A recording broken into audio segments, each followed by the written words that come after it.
Good morning, good afternoon, and good evening to everyone joining us from across the Global South and beyond. Welcome to the United Global South Conference 2025, an event jointly organized by the Kazakhstani Youth Parliament for Water and Bali Youth Parliament for Water. My name is Georgie. And I'm Nofal. It is an honor to serve as your Master of Ceremony today. Georgie, I feel very grateful today seeing such a diverse gathering of youth leaders, innovators, and advocates. We are all committed to shape a stronger and more resilient Global South community. Certainly, Nopal. Today's conference unites participants from diverse regions across the Global South and beyond, including Southeast Asia, Central and East Asia, South Asia, West Africa, Latin America, and Europe, bound together by common challenges and a collective vision for a more resilient world. Exactly. Throughout the day, we will explore several themes: water governance, green innovations, and future pathway for South-to-South cooperation. Now, before we begin, we would like to thank our distinguished speakers, moderators, and all organizations who support this event. To our participants, thank you for being here today. We encourage everyone to stay engaged. You can use the chat to introduce yourself and create meaningful conversation in this event. To officially open our conference, we will begin with welcoming remarks from the leaders of both youth parliaments. First, it is an honor to invite the President of Kazakhstan Youth Parliament Forwarder to share his opening remarks. Kuanyash Uzbekov, the floor is yours. Thank you, Georgie. Thank you, Nafal, for this warm introduction. And for my fellow and dear friends, fellow water guardians, good morning. You are the innovators and change makers from across the Global South that I'm very proud of. Today, we are not simply logging into another Zoom call. We are making indeed history. For the first time, young leaders and experts from Asia, Africa, and the Middle East are beyond the gathering under one virtual roof to declare that the era of isolated solutions and the northern-dominated narratives on water and climate should be over. Because the Global South will no longer wait to be saved, we are here to save ourselves together. Many of us grew with the same childhood fear, the fear of an empty tap.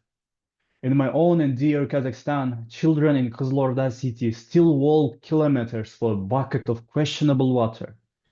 In Nigeria, families queue for hours under the sun. In Cambodia, entire villages disappear when the Mekong changes course. In Indonesia, salt water creeps into rice fields that once fed generations. These are not separate tragedies. They are the same story written in different languages. But today, we rewrite that narrative. This conference is built on a simple yet revolutionary conviction.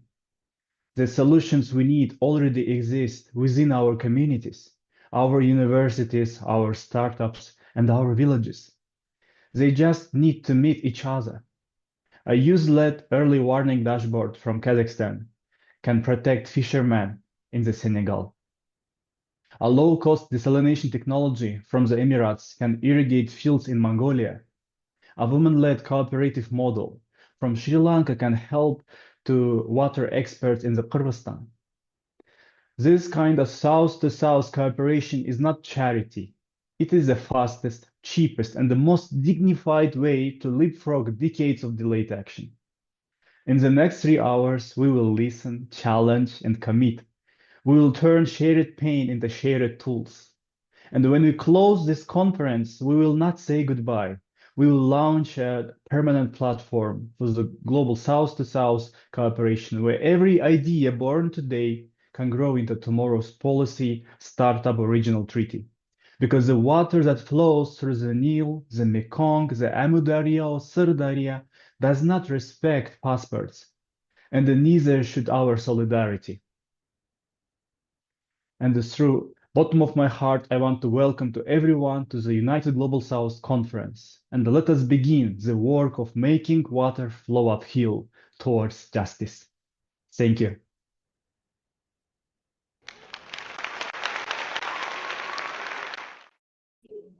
Thank you very much, Kuanyash, for your insightful and inspiring opening remarks. Your words truly set the tone for today's dialogues on strengthening cooperation across the Global South. Right, Georgie? Indeed. Thank you, Cornish. The vision you shared reflects exactly why we are here today, to build bridges, amplify youth leadership, and work together to solve water issues. Now, as we continue the opening session, we are pleased to invite the President of Bali Youth Parliament for Water, Duhita Hayuardini.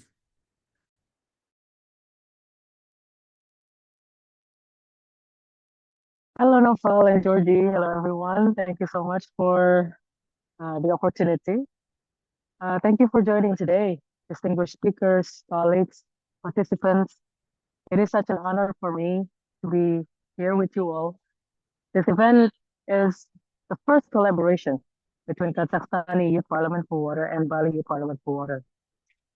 And even though our countries are far apart, we have 3 hours difference. We are committed to build a bridge that we hope can catalyze conversations, connections, and collaboration amongst organizations and individuals. And thank you, Kwanyas, for bringing up about how water issues that, despite being different, is similar and somehow connected between one and another. The Global South youth and leaders have huge potential in solving this problem. We have big numbers. However, we often work with limited resources, and sometimes we are underrepresented in global discussion. When we work together, we get to share new ideas, engaging with new partners, gaining new allies, also advancing our advocacy for water, the essential resource to humans' rights. So my hope for this event is simple, that this session can be the start of collaboration between us. Maybe next time, somebody in the participant can be our speaker, moderator, or even running your own event in your local community. That's the objective of this event from my perspective. And we don't need big promises. If we can start small and commit to regular communication, that is already a good base for a long-term partnership. I wish you a good session ahead. And yeah, I'm looking forward to work together with you in the future. Thank you so much.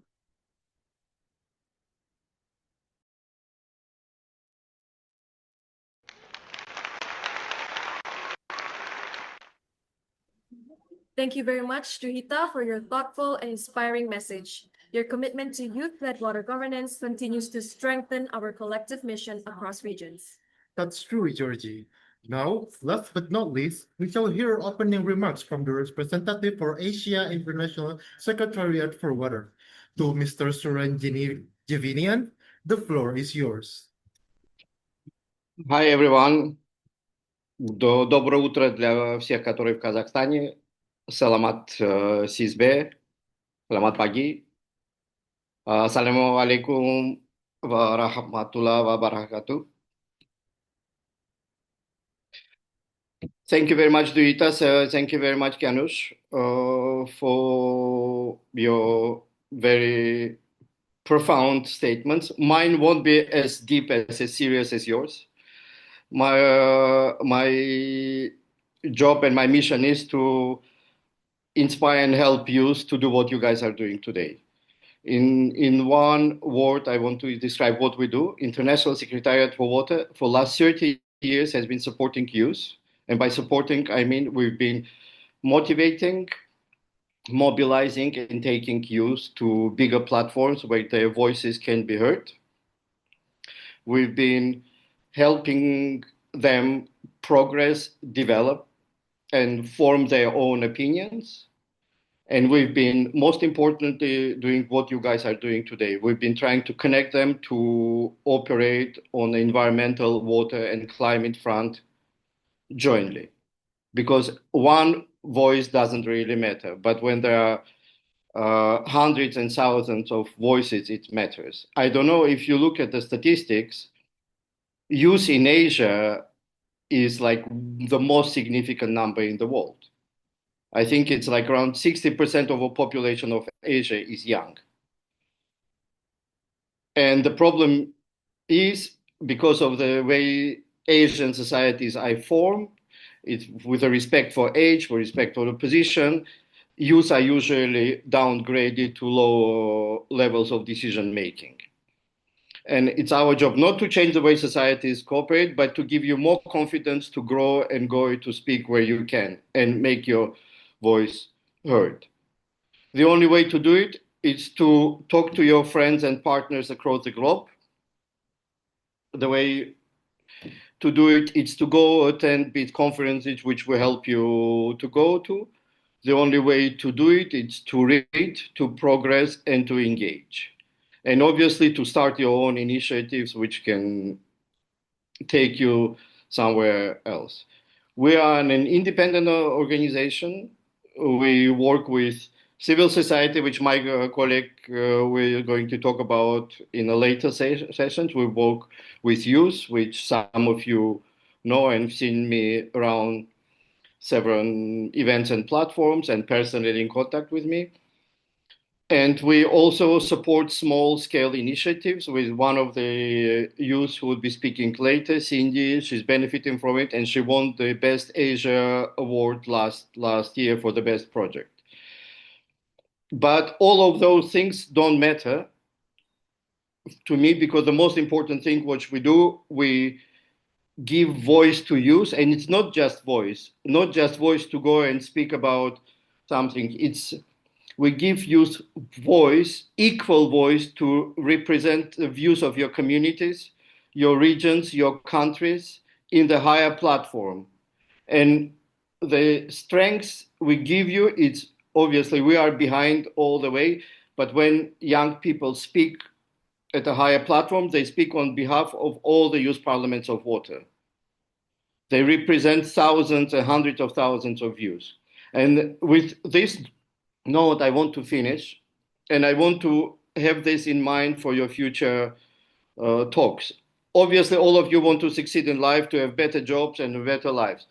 But this is slightly not different, but parallel. Together, we can achieve something bigger. And it's not for me to do it, it's for you guys to do it because you have 20, 30, 50 years in front of you to do it.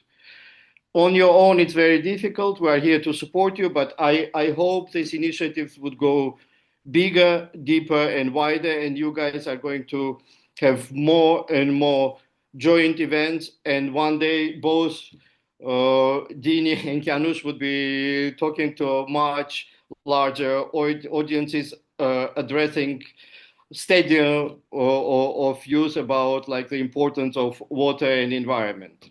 Thank you very much. I'm running out of time, so I'm going to finish here and wish you best of luck.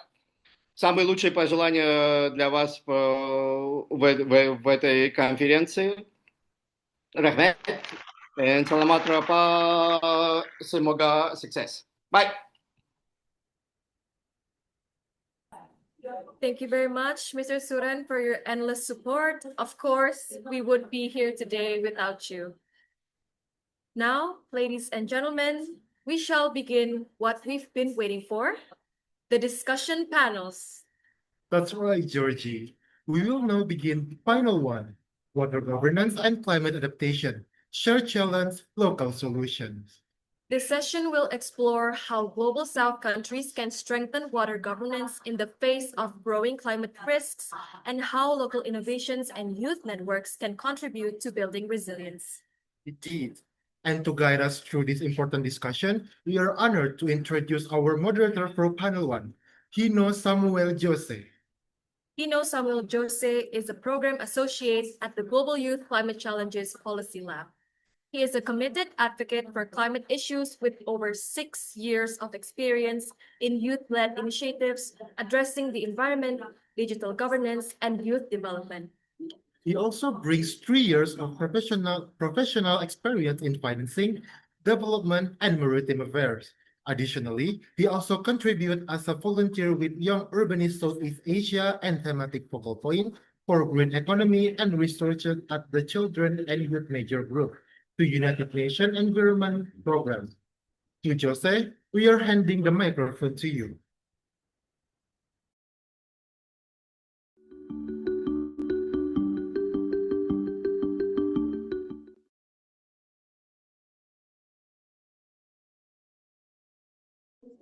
Please wait a moment because Mr. Jose is going to come here shortly.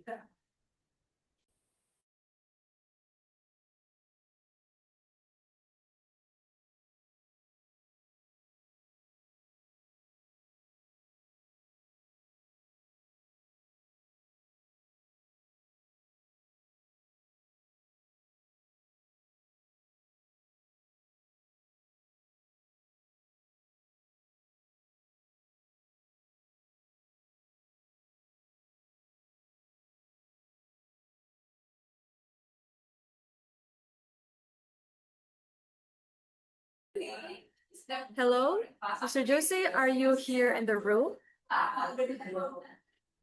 Okay.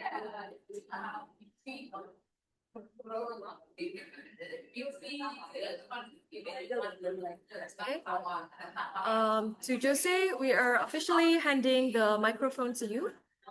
Thank you.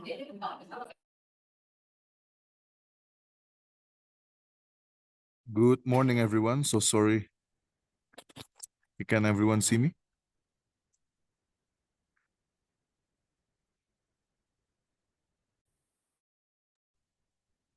Yes.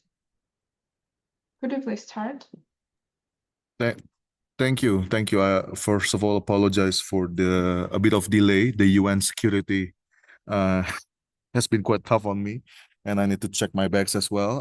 So that's why I'm a bit late. But yeah, thank you. It's nice to see all of you here this morning. My name is Samuel Jose as the moderator of today's panel discussion. Again, thank you very much for coming, and thank you for the Kazakhstan Youth Parliament for Water, and then the Bali Youth Parliament for Water for inviting me to this event.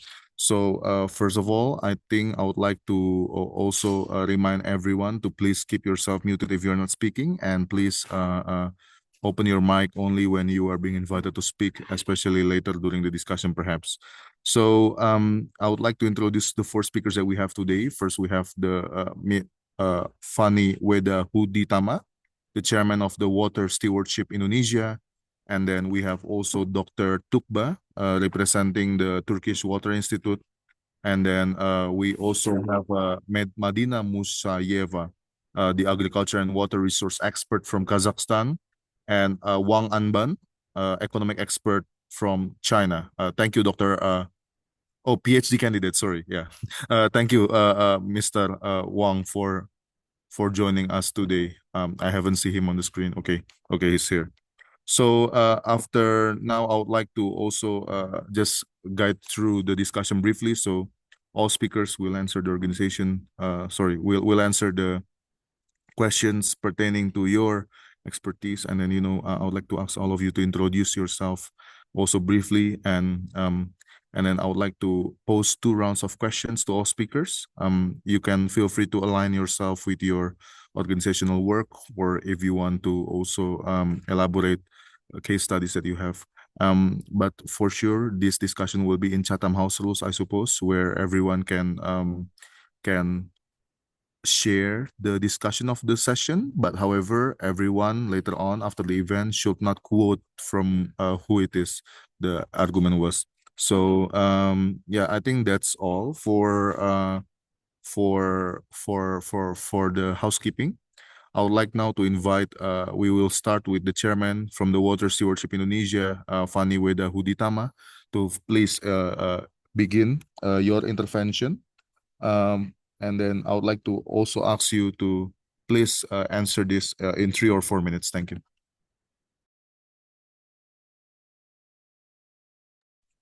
So yeah, Mr. Jose, can you give the question, please? Yep. Sorry. Okay. Yeah.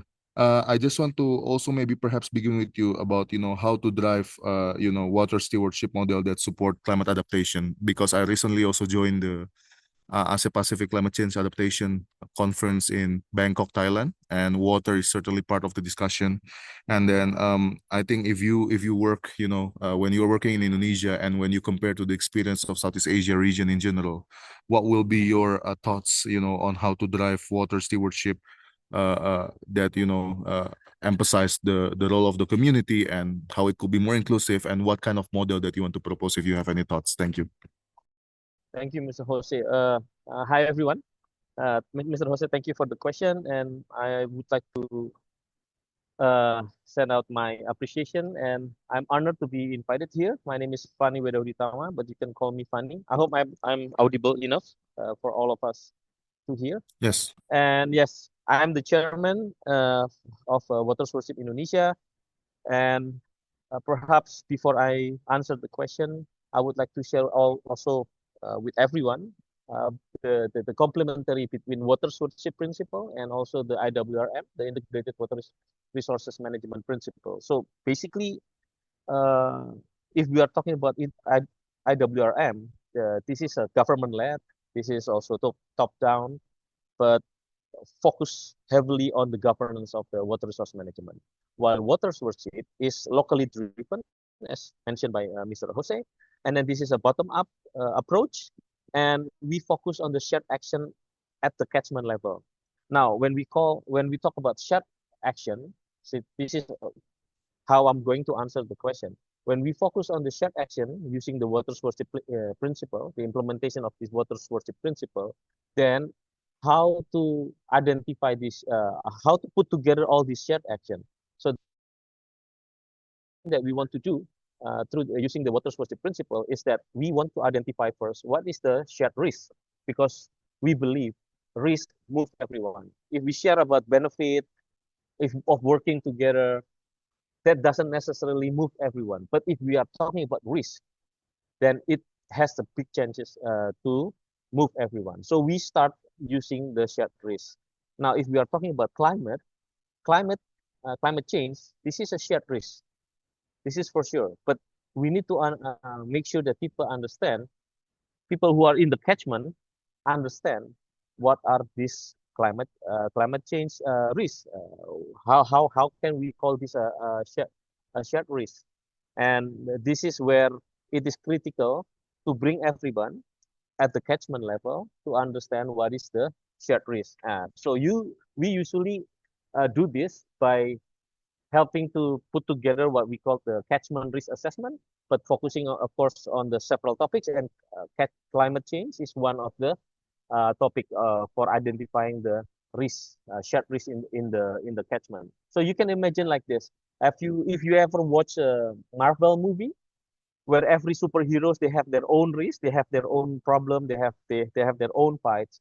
But when Thanos came, this become their common enemy. This become their shared risk, and everybody comes together. So shared risk helps to bring everybody together, because shared risk is the foundation to build a collaboration upon it. So it is easier for us if we can identify this shared risk. Now, climate change is one of the big shared risks in the catchment. And if you look deeper, one of the key driver for the climate change is the land use change in the catchment. So you have green areas change into another land use on the ground. That's how do you say? That's becoming the key driver of the climate change, the climate variability, the climate impact in the catchment. So what we do with Water Stewardship Indonesia is to help everyone to understand what is the shared risk, what is the risk in the catchment, what are the shared risks, and then based on that shared risk, we bring everybody together, especially all people from the element, stakeholder from the element, the government, the private companies, especially, and then the marginalized groups, because we want to hear them how this climate change impact is actually impacting them, and in what way. And of course, the NGOs, the academician, the mass media, we bring everybody together for them to know what are the shared risks and how they can contribute from each of their organization. Because this is a shared risk, this is impacting everyone. Now, once we build a collaboration, then we don't stop there. We try to develop a plan together. So this joint plan then has to also support resources, right? Now, there are so many resources out there: adaptation fund, green climate fund, and then GEF. There are many. It's just that we need to have a clear idea of what we want to address. And that shared risk in the beginning is the seed of that idea. So based on that, develop the plan together. We facilitate the development of the plan, and then we facilitate also the resource mobilization on the ground. We just managed to acquire $1 million from the adaptation fund for one of the region in Indonesia, and we would like to share with everyone on how to access this. This is actually not too difficult, but we need to do our homework.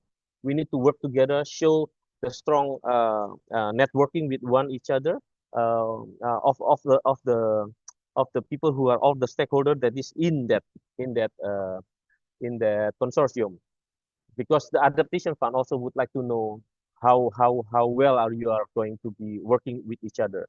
So, but this is something that we would like to also share with everyone and help everyone anywhere to share our experience, how to access that. But first, you need to understand what are your shared risks, what is the highest priority of the shared risk, and then move with the development of the proposal plan, and then try to find out or identify, try to tap the resources that you need. And then once you secure that resources, then you act on that, and then reflect on that, and then share again the reflection, and then try to move forward again with the other shared risks that have not been addressed. Because you have a lot of shared risks, but you need to also prioritize your shared risks. The biggest one, the Thanos one, you need to deal with that first. Now, I would like to share with you just one example. We have the Indonesian Water Coalition in Indonesia, where we have private companies, NGOs come together to try to help to identify the catchment, the risk assessment, to identify the risk in a certain catchment where many stakeholders are actually operating. Now, based on that risk assessment, we would like also to develop what we call catchment knowledge hub, because that risk assessment result, not everyone would like to have that risk to be highlighted, because some of the people, some of the stakeholders, they think if this risk is known by everybody, oh, we are in trouble. But it is important for us to understand what are the risks in the catchment and everybody in the same page. Otherwise, everybody just create their own reality. And if you have multiple reality, then you don't know what is actually going on. So we don't want that. We want to do a detailed thorough risk assessment in the catchment, and then we share with everybody and let everybody then use that information to identify the shared risk, to collaborate with others, and then to develop proposal and so on and so on. So Thank you. I think we need to be practical. Thank you. Thank you, Mr. Fani, for the thoughts on shared risk assessment, and it's great that you also explained about how to facilitate the planning and resource mobilization, and then most importantly sharing access to the financing platform and strengthen networks across stakeholders. Now from Indonesia, we are going to fly all the way to Turkey, in which I'll be in Istanbul also next week. In 1.5 weeks, so we'll be happy to prepare myself to learn more about Turkey experience before I land.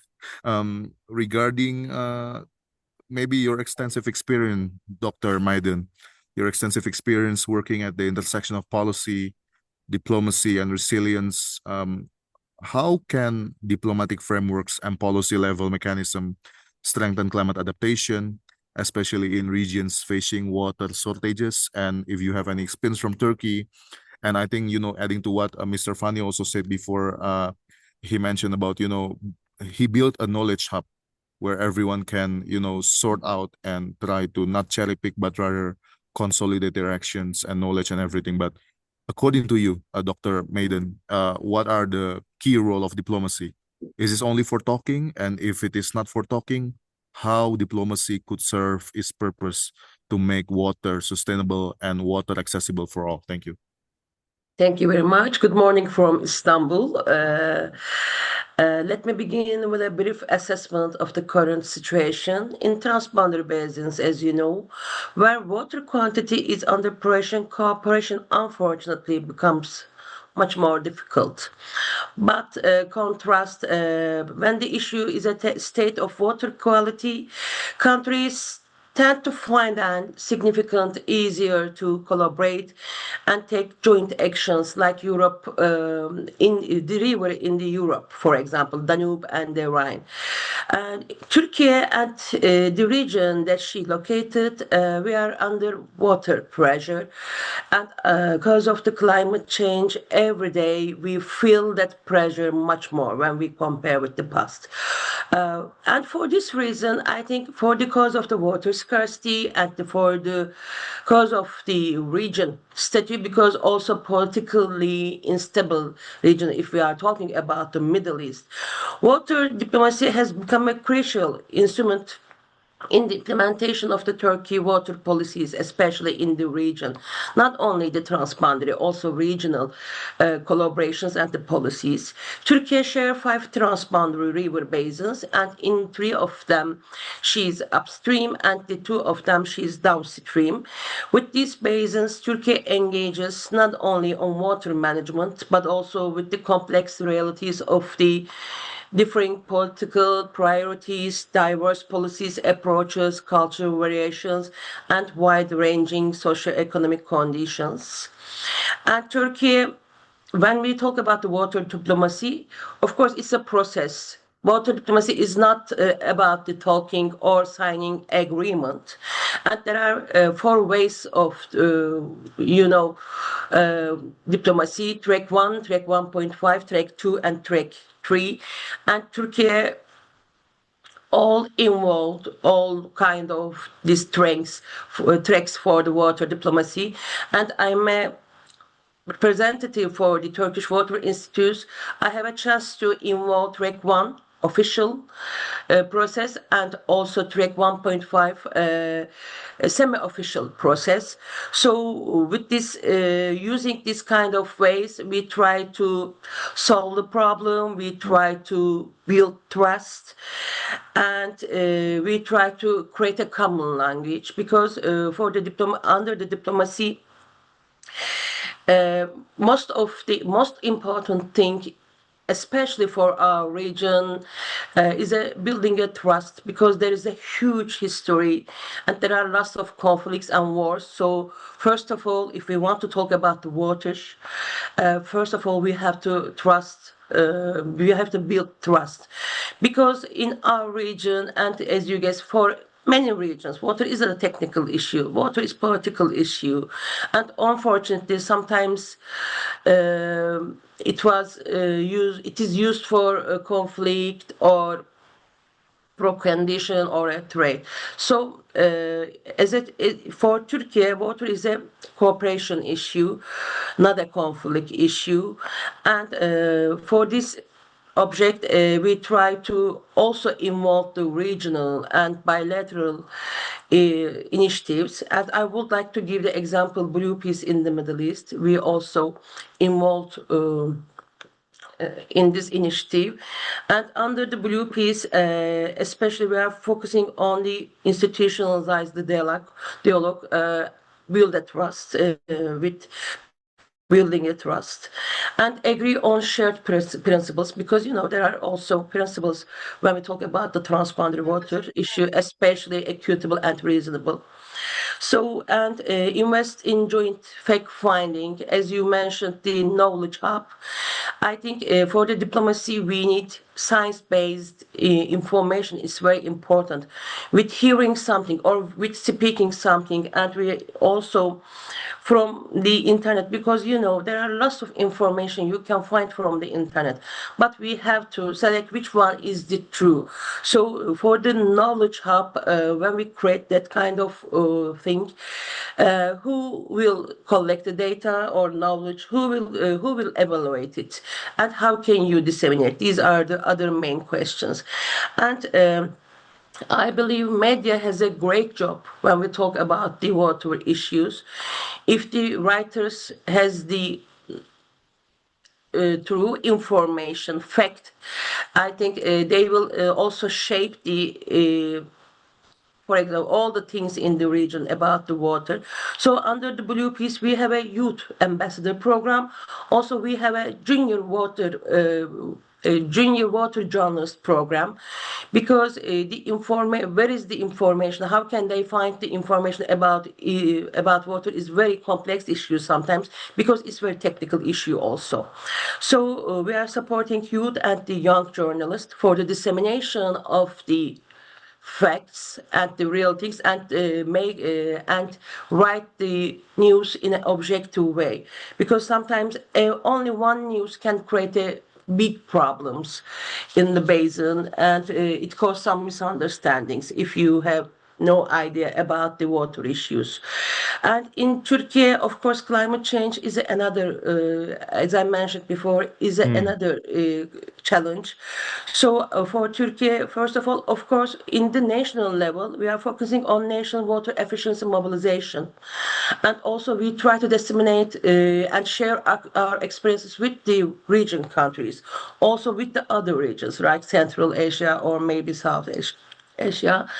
And we try to also update our legal documents, because this is the fact. The climate change is also, climate change. We can name Okay. climate change as a water crisis.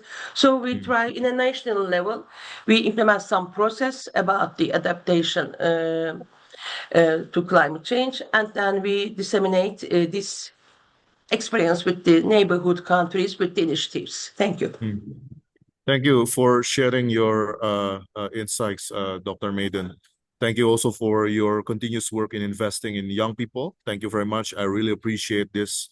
And this is also what we try to push in the 70 United Nations Environmental Assembly, in which I'm present here right now in Kenya, for currently to push water language to be included in the ministerial declaration. And we did it. And of course, you mentioned a couple of things that we also push as youth: science, bridging science and policy, and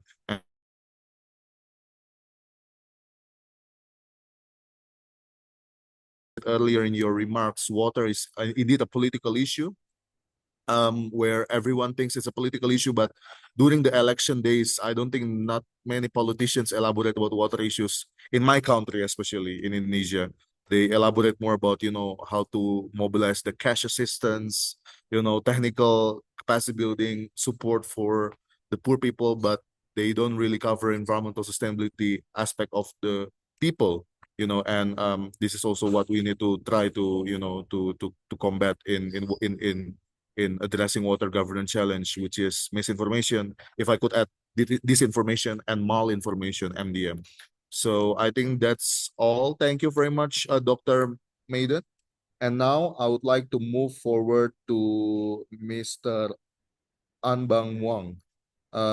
Well, you have an experience in Huachong Agriculture University, and currently you are also in NTU, Nanyang, in Singapore, Nanyang Technological University in Singapore. With your extensive research experience, how economic and policy instruments, interact towards each other, and how can we strengthen climate adaptation in water-stressed regions? And let's say if we learn from China or from your research in NTU, let's say, what could be relevant for other parts of the Global South? Because in World Water Forum, we mentioned Global South as part of the ministerial declaration in Bali. I was there, but again, we need an actionable way forward to ensure to translate, those political sentences over the draft statement into real action. So yeah, thank you. Go ahead. Thank you so much, Mr. Jose. Good morning, good afternoon, and good evening. I do appreciate this important question and enjoy the points made by the previous speaker. From my research, we can see economic and policy instruments are ways to reshape intensive information and institutions so that societies can live with scarcer and more variable water instead of only trying to build more dams, more channels, more pipelines. So let me briefly outline how such instruments can support climate adaptation in water-stressed regions. First, pricing and market-based tools. When water is extremely cheap or even close to free, it's really hard to encourage sufficient use. right? So well-designed tariffs, for example, increasing block tariffs for households or temporary scarcity pricing during droughts can signal that water is scarce, so while still protecting basic needs through an affordable lifeline block of essential utilization or use. Second, incentives for efficiency and innovation. I think subsidies are often blamed for overuse, but they can be repurposed. Instead of subsidizing water and electricity, governments can subsidize drip irrigation, leak control, water-saving equipment, and wastewater reuse, etc. So public-private partnerships can also help finance reuse plans or smart irrigation services as long as the state provides a stable, transparent, and predictable rules. Third, risk management instruments. Adaptation is not about average rainfall, it's about the extremes. Drought insurance, crop yield insurance, and insurance for infrastructure damage can help households and utilities survive bad years without mining groundwater as a form of self-insurance. When these instruments are linked with early warning systems, emergency funds, they can reduce both economic losses and environmental damage. Then let me now turn some lessons from China's experience and might be relevant for the broader global south. One lesson is to treat water as a hard constraint. China's red line policy for water resources set quantitative limits on total water use, efficiency, and water quality. Implementation is still still a work in progress, but clear national targets have pushed local governments and utilities to see water not as an unlimited input, but as a binding constraint on development. Second lesson is the utilization of mixed instruments. China combines strict regulation of groundwater over-abstraction and pollution with tiered tariffs, performance targets for officials, and financial support for water-saving technologies. In many global South countries, I think markets cannot solve all the allocation problems, and public authorities will play a central role in coordination, regulation, and enforcement. And the third one, the value of pilots and experimentation. Water rights trading, equal compensation between upstream and downstream regions, and irrigation pricing reforms all started as local pilots. Only after learning by doing was they expanded and adjusted. For countries with limited administrative capacity, I think this gradual and experimental approach may be more realistic than trying to launch a perfect nationwide form policy in one step. So to conclude, the most transferable lessons from China are not particularly projects, but several principles. I think treat water as a binding constraint, use a mix of regulatory, economic, and informational instruments, and allow local experimentation and learning. So if these principles are adapted to local political and institutional realities in global South, they can help us move towards to a more and more just the water future. Yeah, and China is also ready to share all the experience and work with all global South countries on sustainable water governance and climate adaptation. These are my personal perspectives. Many thanks. Thank you. Thank you. Thank you for sharing. I think now I'm trying to build some connecting arguments here among the speakers.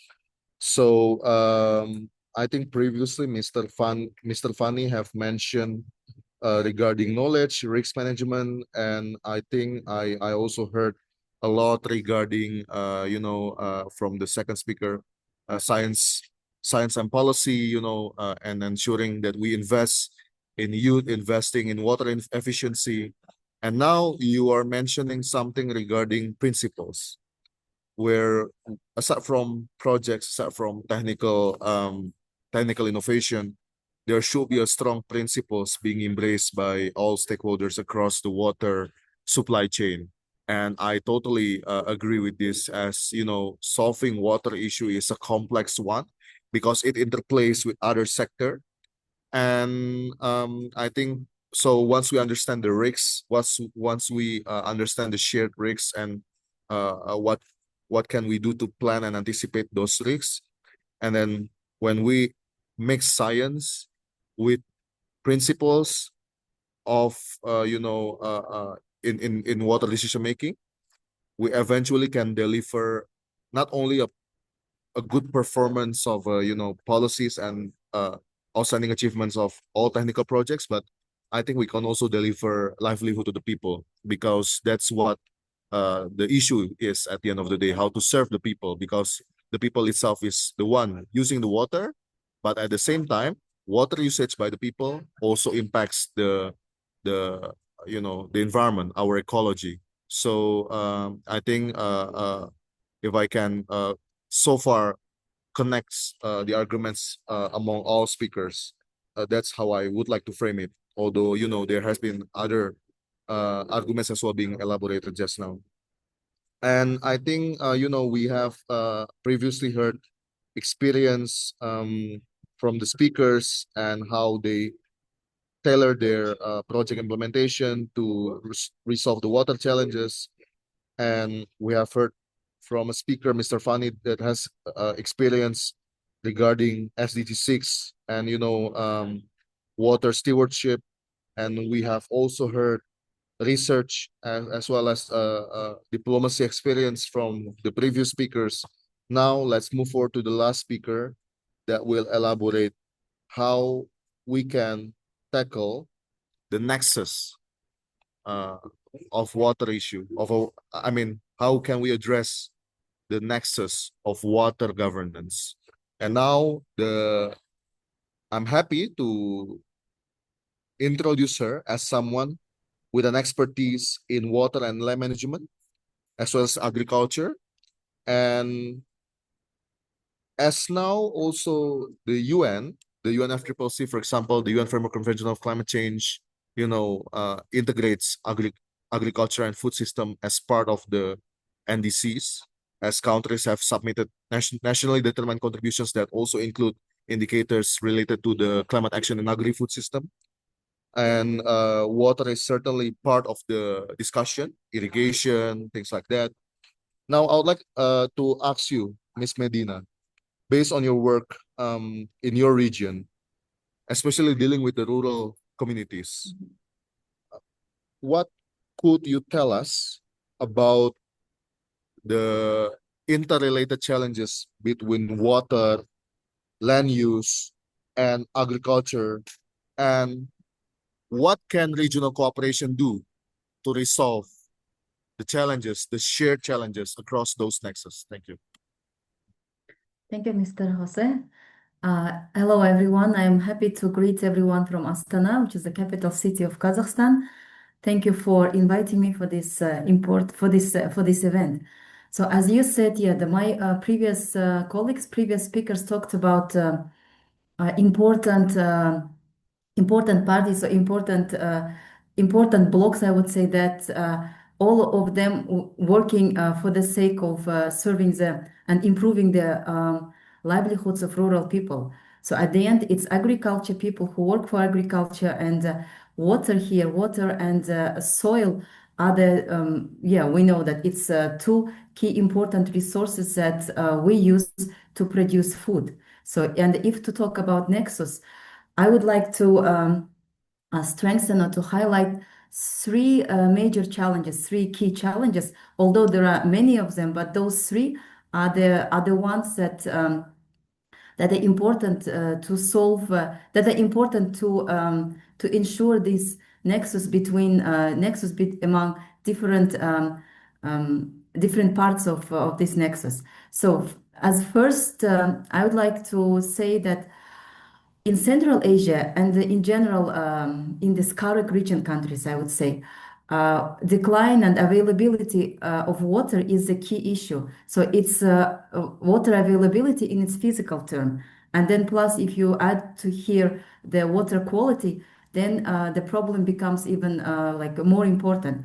So water availability, especially in the Central Asian countries, becoming really very vulnerable. It's due to different reasons, and one of the biggest reason is the population growth and of course the demand for food and the development of agriculture as the industry and the development and the high demand for the food production. Especially here, the problem is becoming even worse in Central Asian countries. Many of you know about it, that in Central Asia, some countries like we are divided into upstream and low stream countries. So these are the natural physical conditions, and some countries are in advantage and some countries are disadvantaged. And here I would like to say that there are several possibilities to solve this issue, and here I would like also to highlight the issue of water diplomacy and how countries are successful and how they can think strategically in the long term that this water which is available, which is the common resource, it's not the resource that is that belongs to one country. It's we have to remember that, for example, Amudarya and the Sirdarya rivers, those are the shared value for Central Asian countries. And then lack of water in some country will definitely negatively affect other neighboring countries in Central Asia. The second challenge I'd like to say that which creates very strong difficulties for the farmers in Central Asia is the inefficiency and the aged irrigation infrastructure.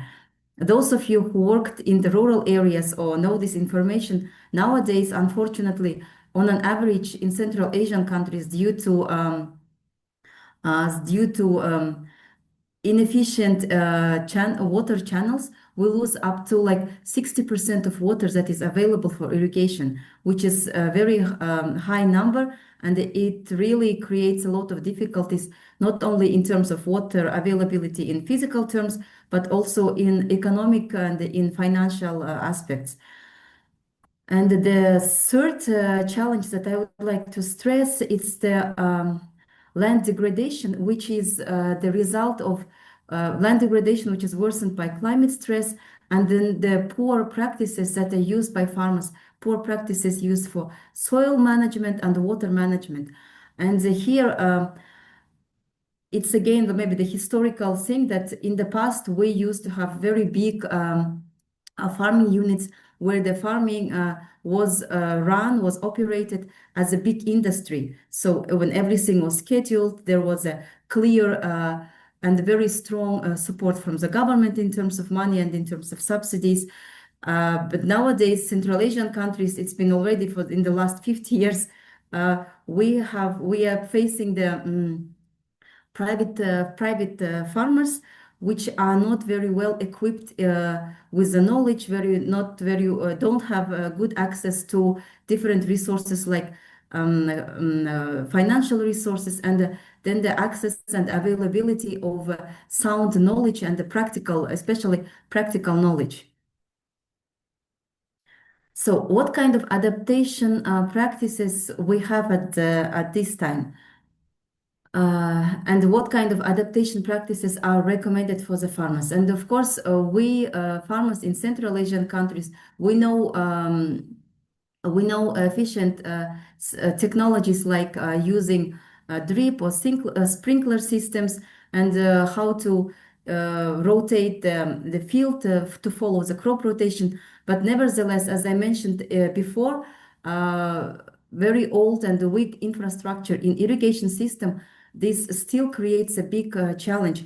And here, what is still lacking is the nexus or the not only not to leave this problem to the farmers themselves, but to involve the government bodies, but also to involve the rural communities, who should also stand and talk about investment projects and to speak about public awareness projects, so that the stress of water in the rural areas, not only for irrigation purposes, but also for the domestic purposes, should be addressed widely, should be addressed with in a combination of the private farmers and the government structures, and also very wide communities, not only the rural ones, but also with the involvement of youth and with the involvement of people living in the urban areas. Certainly. Plus women. I would like to highlight women, the role of women.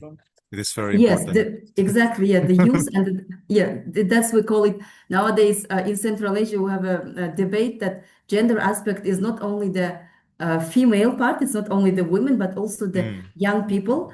Yes. Young people meaning people who study at school and also the students. So yeah, gender Okay. aspect in its wider understanding. And Thank of you course, for. reviving. Oh, Sorry. yeah, go ahead. You can conclude now. Yeah, Go and ahead. at the second adaptation strategy, we also would like to say that reviving sustainable land use, soil use practices, and also water use practices. Like historically, Central Asian countries, we've been relying on agriculture a lot. And up to now, agriculture is one of the important contributors to the national income generation. So what we are discussing at the moment, how to bring back or how to connect the historical practices like nomadic way of transhuman way of livestock management, and then how to assure the water access to in these remote areas, and then to combine them with the modern challenges and with the modern practices, taking into account the modern current demands. Like Okay. we have to on one hand we have to work on how to increase the food production, which requires a lot of needs a lot of resources, including the land resources, water resources. We know that in many rural areas, the land is used under the irrigated crops, which creates very huge stress for the livestock, for example, which is really making big challenge for the livestock farmers. Livestock. Thank you. Yeah, and Thank you then for. Thank you for bringing. Yes, madam. You have a last point because we are running yeah. out of time. Yeah, I have last 2 points. Yes, to strengthen the involvement of the local communities, and also here, if we talk about Nexus, to bring the local communities to a regional Central Asian, wider to CARAC, and then at the end to the international way of managing and addressing these issues. Yeah, that's all from my side. Thank you for attention. Thank you for the comprehensive discussion and intervention. I mean, from you, Dr. Medin, because you have said earlier regarding land degradation. I totally agree. And then public awareness, irrigation, and then you mentioned that's why right now in your country they are now reviving the sustainable land use in the adaptation strategy.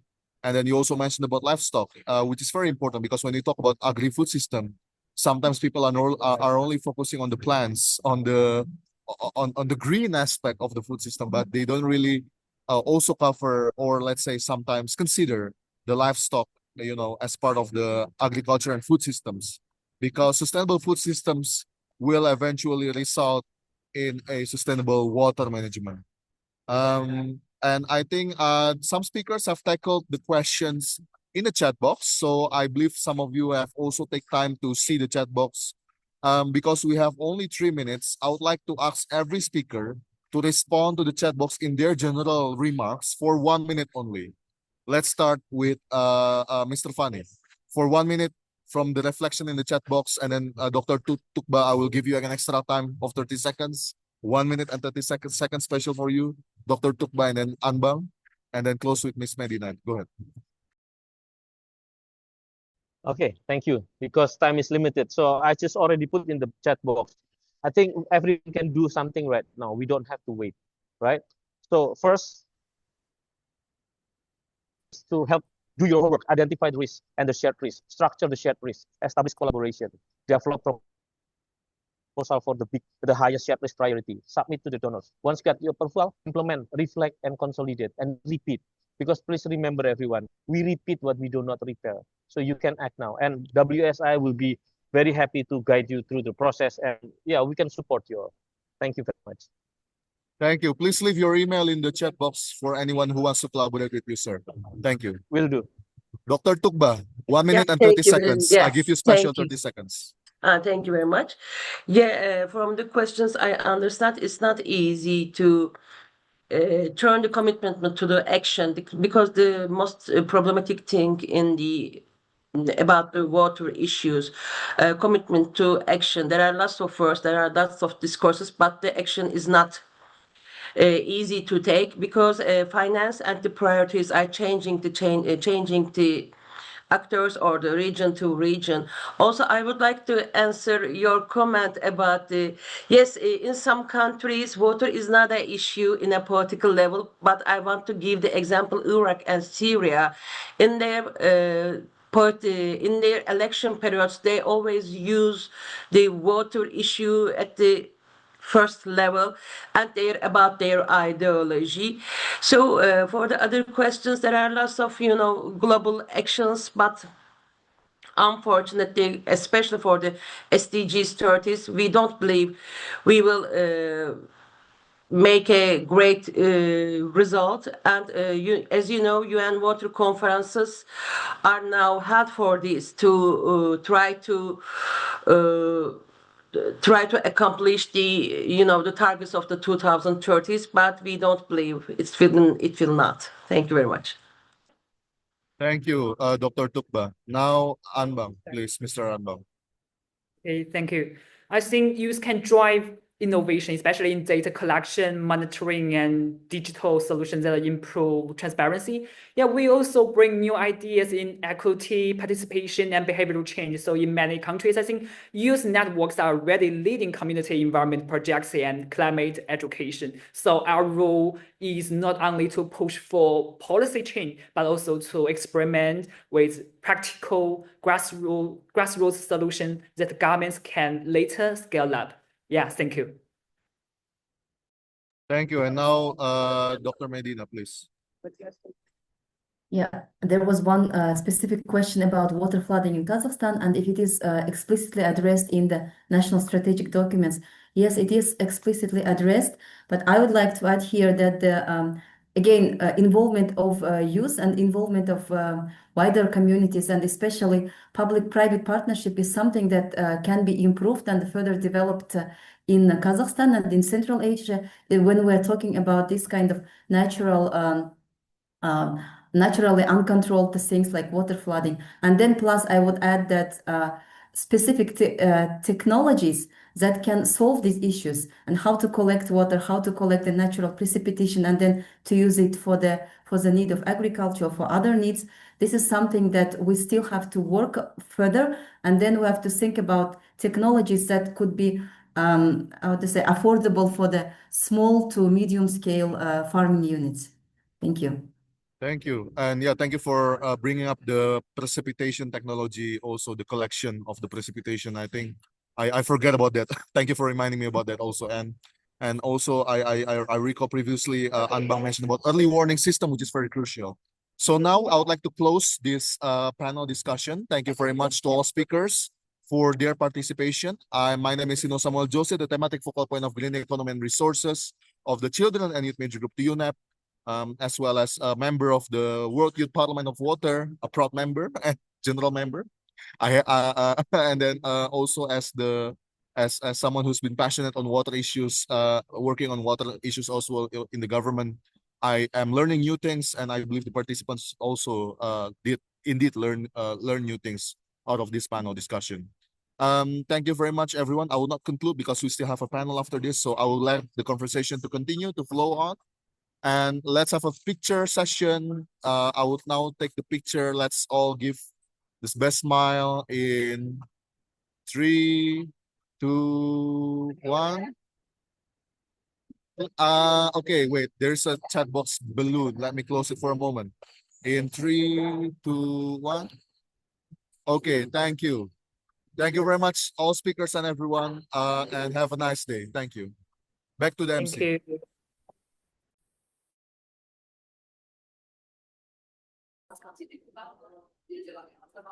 Thank you very much, Joseph, for leading such an insightful discussion.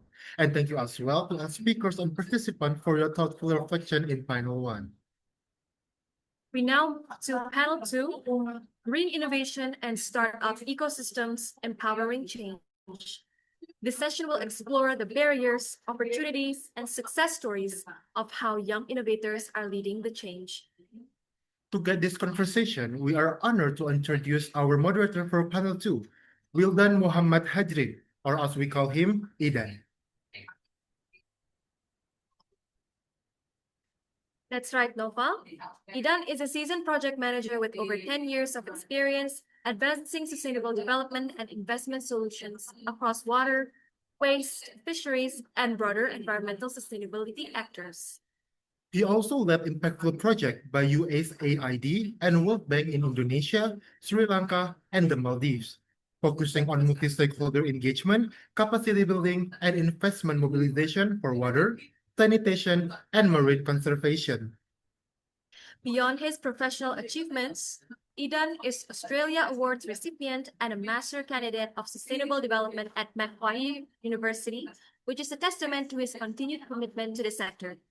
Without further ado, Idan, the floor is yours.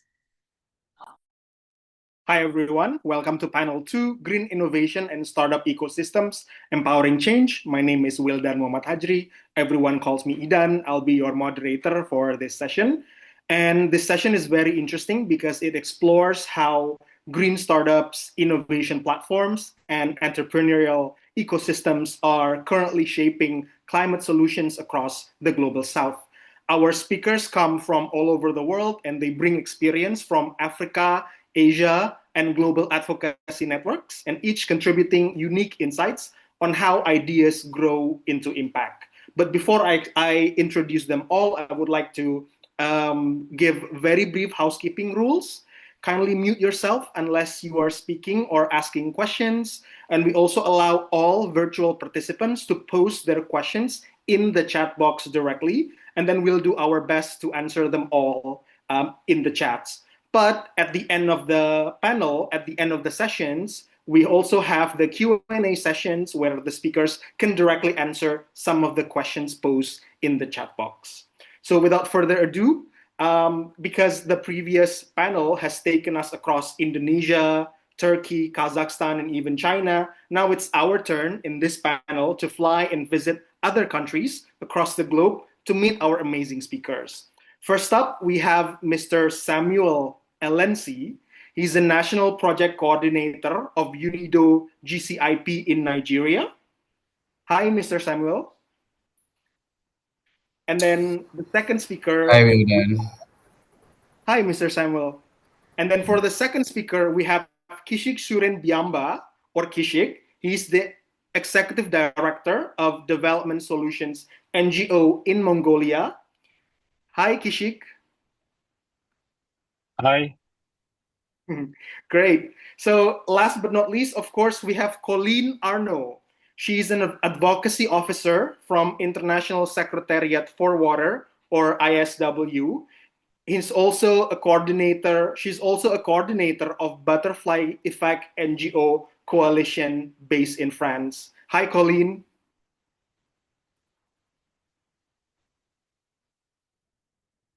Colleen, can you hear me?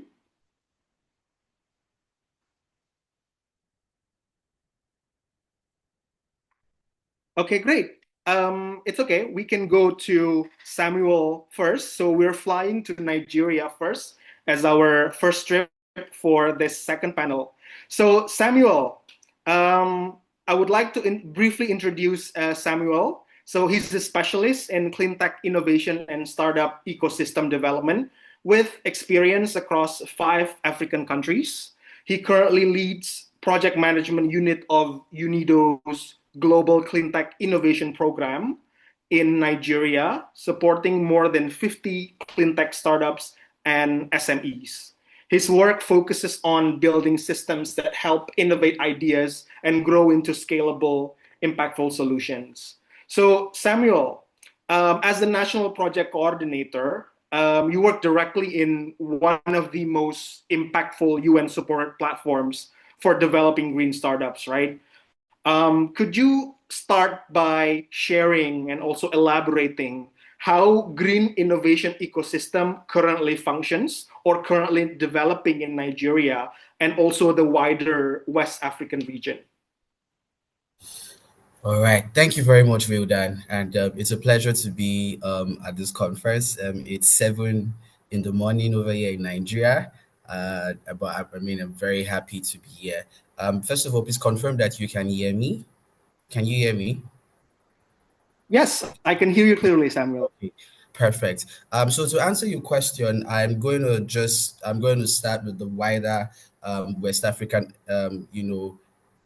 ecosystem, and then I'll zoom in into Nigeria, right? So there are two other countries that are playing in the clean tech space, in West Africa, and that is Senegal and Cote d'Ivoire. And Senegal is focused on carbon markets, right? And while Cote d'Ivoire is more focused on the circular economy, right? Just being able to focus on plastic recycling and waste beneficiation.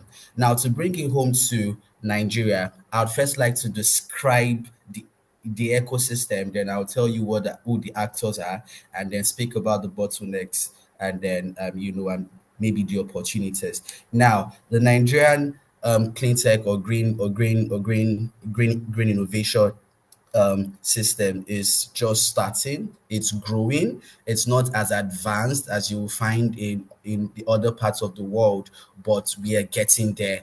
And one of the ways that I know that we are getting there is in the recent investments that has been made into clean tech startups in Nigeria, right? In 2025 alone, we've had north of 40 million US dollars in investment, and that is what is recorded and is in public, and it could be more. And that just goes to show you that the world is beginning to see what the Nigerian clean tech or green system is about, and the potential that it carries, right? Something else that I'd like to touch on are the actors. Now, one of the major key players in the ecosystem is the government. And I believe that this is the same across board, right? The government plays a very vital role in driving innovation across any system, and that's the same case in the green innovation, right? And they drive the innovation through policy shaping. A lot of the policies that are being made by the government shows the direction or shows the heart of the government, where the government is thinking towards, the direction that the government is thinking. And one of those things that the government has done is to set up what is called the Nigerian Climate Change Council. And now the Nigerian Climate Change Council was, enacted by the Climate Change Act in 2021, and they are the highest body for climate matters in Nigeria, and they are focused on formulating policies and programs that address risk and opportunities in climate change. And this just goes to show you that the government is eager to make sure that the green innovation ecosystem in Nigeria functions well. The second key stakeholder I would like to speak to are the financiers. These are the people that have the money, they bring the money, and they provide the funding. And they are made up of investors, right? So you're thinking venture capitals, you're thinking financial institutions, you're thinking even non-governmental organizations. Without these people and their funds, the clean tech or the green innovation ecosystem in the country would not thrive, would not function. I mean, you've heard me speak about the amount of investment that has been made in the country, and this is as a result of the financiers. The next key stakeholders I would like to speak to are the enterprise support organizations. Now, this speak to companies or companies that provide support to startups. Basically, this support can be through capacity building, can be through mentorship sessions, can be through investor introductions, or just providing go-to-market resources to the startups. While we understand that the startups are building something great, we also understand that they need this support to be able to move from idea to products and then to scale, right? The next key stakeholder in the system are the startups themselves or the founders. Now, if you cannot have any innovation without having people who are going to create that innovation, and so the founders with their passion and with their grit, they help the ecosystem to thrive. They are very important to the green innovation ecosystem. Bottlenecks, what are the challenges that we are facing at the moment? And I think I'm just going to limit it to two. First one, I've called it the route to traction, right? How they are able to move from product to scale or to commercialization. And now the reason is that I've been able to support, about 50 plus startups in, through the UNIDO project. And one of the things that I'm seeing is that in the clean tech space, we have a lot of passion projects, that sometimes think that they are businesses. And we need to be able to separate passionate projects, so people that think, oh, I'm passionate about the water resources, I'm passionate about, plastic waste, I'm passionate about the environment, from people who actually are building a solid business model. I'm not saying that being passionate is wrong. No, I'm just saying that we should be able to separate it and create a system that would allow passion projects to thrive and then people who are building businesses to thrive. The next bottleneck is funding. While I've told you about the different people that have raised close to $40 million this year alone, prior to now, especially last year, I didn't think I heard anything about investment in clean tech. But this amount I've mentioned is nothing compared to the hundreds of millions that is being raised in maybe the fintech or in the health tech space. So we need more funding and more, creative and alternative ways of funding the clean tech system in the country, because it's still growing, it's still thriving. So we need to find creative ways to fund the ecosystem. And finally, what are the opportunities? I will just speak to one.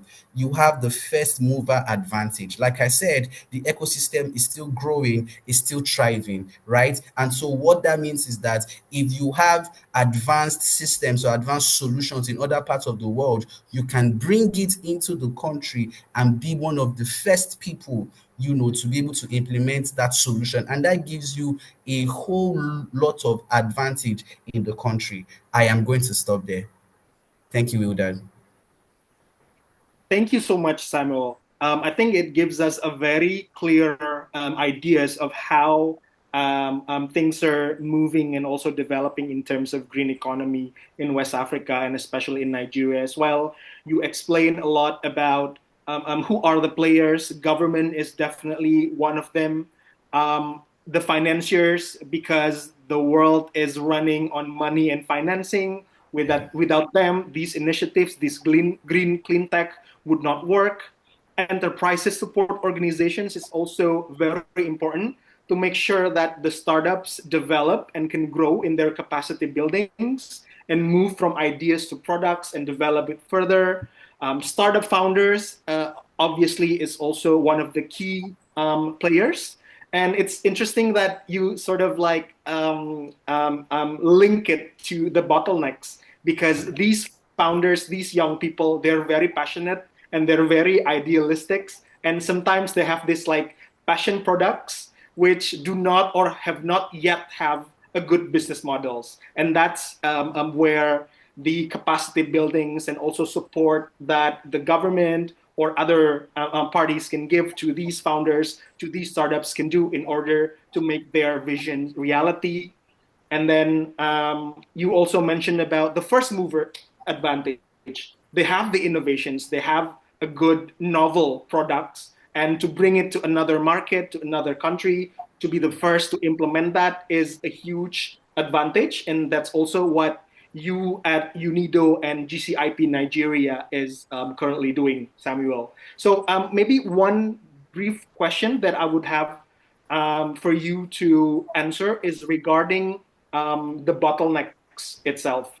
Because in many countries in Global South, not just in Nigeria or Senegal or other countries that you mentioned, green projects often struggle with scaling, right? Due to like limited financing, maybe they have limited support systems in the policies or in the government sector, and early stage capacity gaps. In your experience, Samuel, what ecosystem elements, for example, by policy, finance, mentorship, or partnerships, do you think is the most crucial for strengthening the green innovation and enabling the clean tech to reach this real world implementation? Because you mentioned about government, the role of government, you mentioned about the role of policy and then financiers, and also the startup founders role in developing their own products themselves. But Which of these elements do you think the most crucial, Samuel? Thank you very much, Wildan. I think that all the elements are crucial, to be honest, if you ask me, because each of these, components have their own responsibilities, right? But personally, I'm just going to speak to four quickly. And there's one I didn't mention, and that is higher institutions. If you look at what is happening in the world at the moment, how the world operates outside of the global south, you will see that there is a focus on higher institutions, and that is where the real innovation really starts, right? They start from the cradle, right? From the universities. You have people that are doing research, you have people that are building, and they have the opportunity to fail. So they can be as idealistic as possible because they know that they have a safety net, right? And so that is something that I think that the continent, my continent, needs to go back to and really work on and look at what is the higher institution about right now on the continent and how can we enable it, to have to support the innovative thinking that we need the younger ones to start. And for me, once that component starts to build, you're able to create a pipeline of researchers, of founders, of people that have built and they have technical know-how and they failed and they have this knowledge, and so when they come into the real world, they have the capacity already to be able to build. The second component, as you have mentioned, is government and the policies. You see, again, very, very important. Most people don't like to work with the government, but they are very important key stakeholders, key players in the industries. And I think that the government, with the right policies, they will be able to shape and contribute immensely to the clean tech ecosystem, and they are very, very important. If you're building, you need to pay attention, especially in our continent, in Nigeria. You need to pay attention to the government's policies, and these policies would help to support whatever it is that you're building. The third point I want to speak to is patient capital, right? Financing is very important, but more than just financing, it's patient financing, because unlike the other maybe like fintech or health tech that have grown, they are thriving, they are raising money, year and day. They figured out what they want to do. In the clean tech space, we're still trying to figure out. There's a lot of research that still needs to be done, that's going into building and into this innovation that we're speaking about, and we need money to research. And so the VCs can no longer come with that idea of you dump a lot of money and you expect it back in 3 years or in 4 years, and you want high growth and you want people to 10x what you've given them.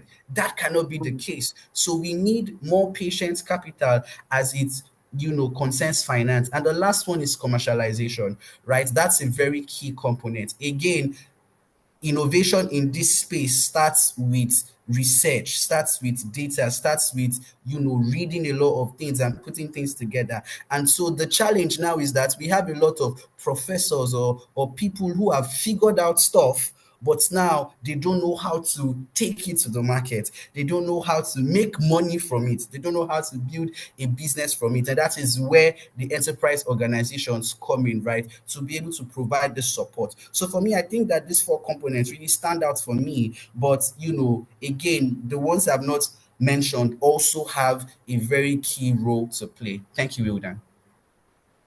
Thank you so much, Samuel. I love the way you frame it, as in there's no one element which is more important than the others, because these elements are interconnected to each other, right?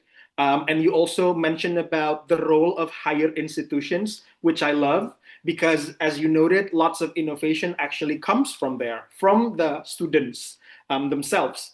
And we see that, at least in Southeast Asia, there's a lot of higher institutions, universities that provide incubator programs or initiatives in their facilities, so that the students can tap out, can tap into those incubators and also receive support in their enterprises or in their startups. So thank you so much for making that clear, Samuel. And then I would like to know as well, what are the other countries' experience in this? And we are actually very we we have a very important speaker right now, which are ready to share his thoughts. Kishik Shuren Biamba, or Kishik, is an executive director of Development Solutions NGO in Mongolia. And then, because Samuel has already explained about the green tech innovations and landscapes and ecosystems in West Africa, and then that begs the question of, what about other countries? What about other regions of the world? So I would like to invite Mr. Kishik to speak with us and to explain about this. But I would like to introduce him first. So he has over 13 years of experience in SME development, financial inclusion, and green economy transition. And he has led major donor-funded programs with USAID, ADB, UNFPA, and European Union, advancing entrepreneurship, circular economy practices, and sustainable business models. This year, this is very interesting, his organization also launched the Global Clean Tech Innovation Program, GCIP, in Mongolia, which is, of course, an important milestone in shaping a national ecosystem for green startups. So we have Samuel from Nigeria and we have Kishik from Mongolia. And I would like to ask, coming from Mongolia context, Kishik, could you describe how the green entrepreneurship and SMEs ecosystem is evolving in your countries? And I also pose this question to Samuel. What opportunities and challenges do local innovators face? And what are like the bottlenecks, the obstacles, as Mongolia is currently building its own clean tech pipeline through the newly launched GCIP? This is very interesting. So Kishik, time is yours. Okay, thank you so much. Thank you so much. Well done. And first of all, thank you so much for inviting me to this conference. Actually, it is a really great opportunity for me and also for our organization in Mongolia to share our experiences. And then also the most important thing is learn from all of you. And also, I also thank you to my sincere appreciation to organizers and creating this platform where we can talk about green entrepreneurship and also clean techs. And also a special thank you to my friend Medina from Kazakhstan. And thank you for your support and partnership and also friendship and everything. And okay, so thank you for the question. And in Mongolia, actually, our green entrepreneurship ecosystem is still young, and also, but it still is growing very quickly. And in the past, like 5 to 7 years, so we have seen real changes, especially in the entrepreneurship ecosystem. And our government has set stronger and climate goals under the Vision 2050, and also our banking sector. Especially there is like especially special association named like Sustainable Finance Association. Through this organization, created green taxonomy and also SDG finance taxonomy. And this means bank now know what counts as like green economy, green loan, and also can support more green projects. On our SME side, for example, EU funded projects, there is another project we call like switching on a green economy, which is as I told you about, like which is funded by EU, and which this project help small businesses adopt circular practices, eco-labeling practices, and also resource efficiency. So today we have like strong policy push and mature green finance community, and also growing number of green SMEs working on this, like areas like waste, plastics, clean heating, also eco food and textile, etc. And this year also we launched, as you mentioned, like GCIP Mongolia project, which is funded by Global Environmental Facility and also working with UNIDO And for us, this is also first national platform. We fully focused on the clean tech startups. So of course, we have quite many opportunities right now. For us, first, we have big and also visible problems that needs solutions, such as air pollution in Mongolia, especially in winter time. It's one of the coldest city in Mongolia. Is capital city, which is called Ulaanbaatar, and also coal-based heating, and also climate shocks for herders, waste, and mining impacts, such as. And these problems are very painful, and also, but they also create real market for clean, for example, like stove and better building in solutions, and also circular economy ideas, and then also nature-based solutions. And second thing is our policies and finance trends are really supported right now. The banks are encouraged to grow green portfolios right now, and then also new SME eco-labeling standards are coming. So actually, recently also we introduced new standards for eco-labeling, which is called like 14,000 ISO standards in Mongolia, which is actually the first time in Mongolia. So UNDP, also UN, and also other international organizations, also government are also preparing domestic carbon market, which is also create new income streams for good projects. And third one is GCIP Mongolia, which is also gives us a structured pathway. We can now find clean tech innovators, also train them, accelerate them, and connect them to the investors and also policy makers. So in summarize, the direction is clear now, and demand is rising, and also our brand new project, GCIP Mongolia, finally gives us a home for clean tech founders. Also, we have challenges, of course, and the first challenge is early stage finance. The banks are still focused on collateral right now, and not the new ideas, not the innovations, and small investments for prototypes are really hard to access, and also very few local angel investors. And the second problem is fragmented ecosystem right now we have many good projects, for example, from local NGOs and also international organizations, universities. Most of those projects are very in short term. So entrepreneurs join, of course, like our entrepreneurs join many trainings, but still lack of one clear road from idea, prototype, and pilot and skill. And our GCIP Mongolia project is helping to connect those pieces, but it will, of course, like take time in the future. The third challenge is also we have the capacity and the standards. The many teams are strong technically, but need to help with their business models and climate impact measurements, and also new carbon market requirements. And the fourth one is geography. The Mongolia is huge. So as you know, that Mongolia is located between Russia and China, having very huge land, but very small populations, just only 3.5 million people, and 60% of the population is concentrated in the capital city.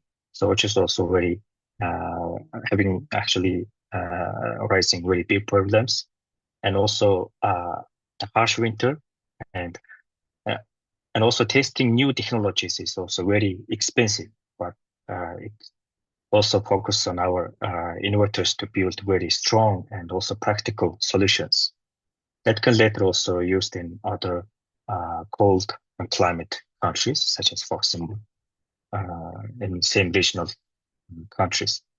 So Mongolia is now, in summarize, Mongolia is now in green entrepreneurship ecosystem is still very young, but it's growing now. It's accelerating. But we have right now we have very good policies, strong finance frameworks, and also clear climate challenges. But still, we need to close this gap in early stage finance, coordination, and also technical capacity. So actually now need to grow also into bankable, investable, scalable green businesses that can support national climate goals, and also it also can create new green jobs. Okay, thank you so much. Great, Kishik. Thank you so much for that explanation. I find it very fascinating, and because we have the opportunity to compare what's been going on in Nigeria and also in West Africa with Samuel's explanation, so we can sort of compare and see what are the difference of ecosystem and challenges that Mongolians are currently facing in this sector, and what are the similarities as well, which I find it very fascinating. You mentioned that Mongolia green ecosystem context is still growing because it's still very young, but the changes are for the better because now you have the strong finance frameworks, and it's quite focused on, based on your explanation, quite focused on banking and finance sectors with the emergence of green taxonomy, emergence of green loans. And Mongolia is also starting to focus on carbon market, domestic carbon markets, and many opportunities in other subsectors as well, especially, for example, nature-based solutions and other potential avenues for green ecosystem. So I would like to ask about this very important question. So in your experience leading donor-supported green economy and entrepreneurship programs, which approaches do you think it's proven most effective in helping early-stage innovators in developing viable and scalable solutions, Kishik? If you can summarize that in 2 or 3 minutes, that would be great. Okay. Thank you for the question. Well done. And actually, in our organizations, we have a variety of projects which is funded by different donor organizations, such as UN funded projects and also European Union funded projects. And then also recently, also we used to have a USAID funded project. Unfortunately, because of American new government, and actually the USAID projects are stopped. But still, we have unfortunately still we have new projects from other regions, such as from European Union. And in Mongolia, as I said, that our entrepreneurship and SME ecosystem is still young, but it's growing. But in the last few years, the government has stronger climate goals, and our banks have started use like green finance tools, which is very good. And because of this, SMEs are looking for energy efficiency and also cleaner heating, and also waste recycling and eco-friendly products, such as. So now better policies and more awareness in the private sector, and also small but growing group of green startups, for example, we have now. And this year also, as I mentioned, that the GCIP Mongolia project also just launched. And this is also very good pathway to create those clean tech startups in Mongolia. And then also in the opportunity side, of course, like there is a lot of space for innovations. We have big and visible programs, of course, especially in the winter. As I said, that air pollution is so high, especially in the capital city. So we are using the coal-based heating, and also climate shocks for herders. And also outside of the capital city, the herders are taking their livestock, and also we need also this kind of solutions for herders and also waste. And then Mongolia is also almost like 80% of the economy is based on the mining exports. So this mining impacts also to need to be solved. So these are those serious challenges actually, but they also mean that clear market for clean stoves and better buildings, in renewables, and also recycling those nature-based solutions. So policy, of course, like policy and finance are moving in the right direction right now. And also GCIP Mongolia, our new project also creates home for those ideas to grow. And yeah, and but also we of course like we face some of the challenges, and as I mentioned that there is like lack of finance of most of the banking sectors. They just ask like collateral, and the most challenge is actually the financing problem. Yeah. Great. Great. Noted, Kishik, what you mentioned about finance and all the problems and obstacles that is currently faced by Mongolia and the startups ecosystem there. But as you also noted, where there are problems, there are also opportunities as well, which is great. I would like to go to the Q&A session because we just received information that Colleen Arno is currently indisposed. But we would like to note the question from Batir Iskakov. For Samuel, how do simple startups do fundraising in Nigeria at the MVP stage? And which startups are relevant in your area right now? I know that Samuel has already explained this a little bit in the chat, but if you could give maximum of 1 minute to further elaborate your point, Samuel, that would be most awesome. Time is yours. Thank you very much, Wildan. So basically, for the MVP, they majorly get their funds through grants, from donor organizations, right? And then through accelerators and incubation competitions, right? So this is where the enterprise support organizations come in, right? So they run accelerators and incubations, and then they give them grants or prize money ranging from maybe $5,000 to $10,000, and this is how the early stage startups are able to get grants. Now, for the startups that, I think the second question is about the startups that are relevant in the area right now. So in Nigeria, there's a lot of focus on renewable energy, solar. It is the focus, right? So you're thinking about renewable energy, you're thinking about energy efficiency, right? So from smart metering, batteries, and stuff like that, right? And then just like I said, the trend has seemingly now moved into electric vehicles, e-mobility. In fact, as I speak to you, our country is currently trying to pass a policy on electric vehicles in the country to make sure that we are part of the global trend, right? And this huge car manufacturing companies can also see that we have a market for electric vehicles. We have two-wheelers currently at the moment that is enabling logistics. We have three-wheelers that is enabling, transportation of people. And so very soon, I'm sure we'll begin to see like actual vehicles. Even the ride-hailing cabs, the likes of Bolt, right? They are even beginning to roll out electric vehicles on their platforms. So these are the trends, that is happening in the country at the moment. Thank you. Thank you so much, Samuel, for that explanation. Also regarding this question, I'm also curious about the Mongolia context.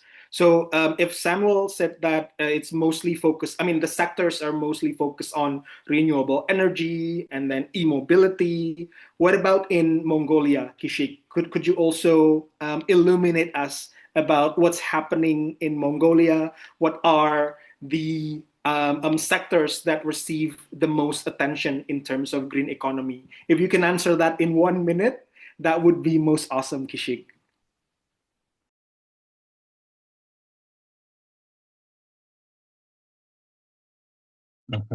Okay. Thank you so much. And in Mongolia, of course, like we have very few population, as I said, and in terms of the startups and especially in clean tech innovators, and we have very few small businesses actually growing, and also we are helping them to grow to solve those, especially those problems. And then the main problem is that in Mongolia, it's mostly like sandwiched with Russia and China. And for example, if those businesses, in order to create the new products, especially from China. There are so many imported products, very cheap products flow into Mongolia. So actually, which is really, for example, obstacles for growing those small businesses in the market. Another thing is that the Mongolian population is very small, and for example, if those SMEs are producing or innovating new types of products, there is a very small markets in Mongolia. That's was a very big challenge. Of course, like we cannot compete with China, and of course, like due to this Ukraine and Russian war, and we have very few, almost like no access to Russian market, and so Mongolia is actually having like kind of like sandwiched between these two big giant countries. And Russia is having war, and China is like producing the mass production, and then coming through the Mongolia. And of course, like it's very difficult to beat their products. So this is the very big challenge. And of course, like there are other countries, especially from Korea and Japan, those products are coming to Mongolia, but that's actually it's quite expensive. But in Mongolia, so in order to have this kind of like new products, so we need to have like more IT-based products that are actually having also big opportunity for IT-based products. Yeah. Great. Thank you so much, Kishik, for that answer. As you and also Samuel noted, each country have their own problems and obstacles, but that also where the innovation and solution comes. And I think today's panel also highlighted that green innovation, entrepreneurship, and supportive ecosystems can really turn environmental challenges into real opportunities for sustainable growth across the global south. Thank you so much for that, Samuel and also Kishik. We've heard very valuable perspectives from Nigeria, from Mongolia, and how local action and then interaction between each players can really reinforce collaboration and also development in each respective region. So climate solutions thrive not in isolation, but where innovators, institutions, academics, policymakers, financiers, communities are connected through strong and inclusive ecosystem. I think that's the end of our panel. Thank you so much for the speakers, of course, Samuel and also Kishik Juren for your engagement and also your knowledge and skills for this. One last thing, I know us in the Global South, we love taking pictures together. So even though we're not meeting directly today, but we have discussed very important things today, we're sharing something really important here. And it would be great to take pictures to remember this moment together. So I ask everyone here, the speakers, the virtual audience, everyone to open their cameras and give our best pose. Our operator will take a picture in 3, 2, 1, go. Okay, do we need one more? Operator, is that enough? Just want to check. Okay. Yes, one more, please. Okay, one more. Okay, perfect. 1, 2, 3. Okay, great. So yeah, I would like to invite everyone to stay with us as we transition to the next segment of our program, the next panel, Pitch and Dialogue, Voices of Change, where promising startups from Central Asia, Africa, and Southeast Asia will present their solutions. I'm handing the mic back to the lovely Georgie and also Nofal. Thank you very much for your attention, participation, and insight. My name is Wildan Muhammad Hajri. See you again.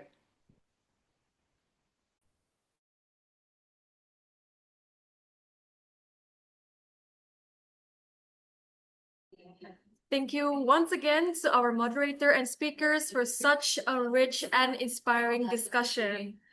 Now, before we head into panel 3, we're going to take a short break. Yes, but this is not just any break. We have a fun little activity prepared for everyone. A quick game, guess the word emoji edition. Exactly. Think of it as charades, but with emojis. So we'll show a combination of emojis on screen, and you have to guess the right word. Remember, every answer is only one word, so if you have a guess in mind, please do raise your hand and open your mic. Okay, everyone, stay focused. And for operator, show us the first question. Okay, there are 4 emojis on screen. Does anybody have any idea? Is that pretty hard, Nova? Well, honestly, oh, someone's answered. Someone answered desert. Okay, Rustan Taisinov answered desert. But it's not right. It's not the perfect answer. We're searching for not desert. Desert. I think we should give a clue. What do you think? The clue is what's happened when there is a very little water to drink or farm with. Oh, someone answered the right one. Let's see here. Someone answered the right one. Farangis Sidikova answered drought. Okay. So the answer is Please do, operators. The answer is drought. Congratulations, Farangis Sidikova and also Lydia Thompson. On to the next question. okay. The next questions. There are more 4 emojis. There's a rain emojis, a house, and What is that? Is that ocean or tsunami? What's that's that? that's like a wave, I think. The wave. Okay. Oh, Someone's answer flute, someone answered flood. tsunami, typhoon. Oh, Oh, there's a lot of. yeah, lots of answer. Okay, operator, please to show us the right answer. Is flooding. Congratulations to who answered flooding. You guys have a bragging right. Yeah. Okay, to the next question. Okay, now there's 5. There's 5 emojis. This is easy, don't you think?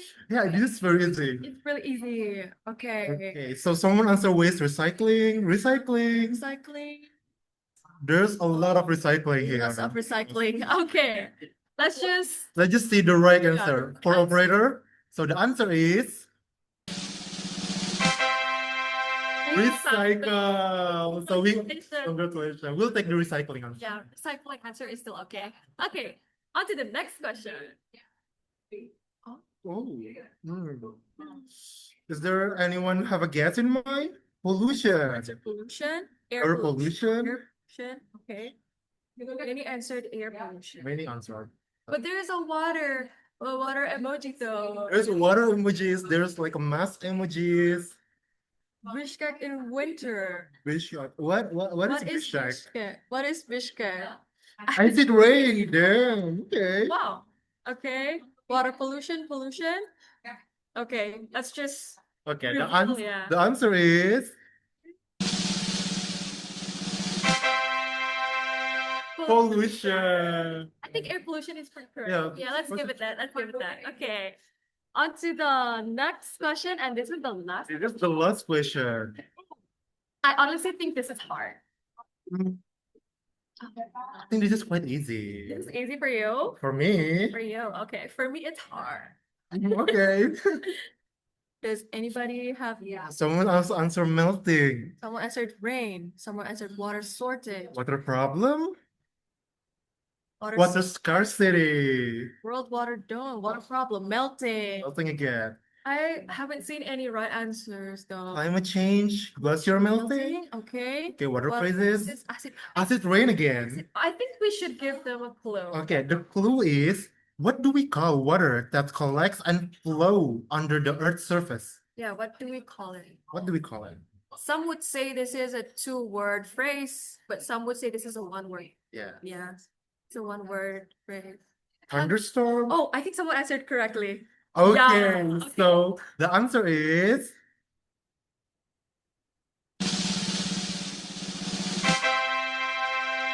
groundwater. Congratulations to iPhone for answering the right answer. Yay.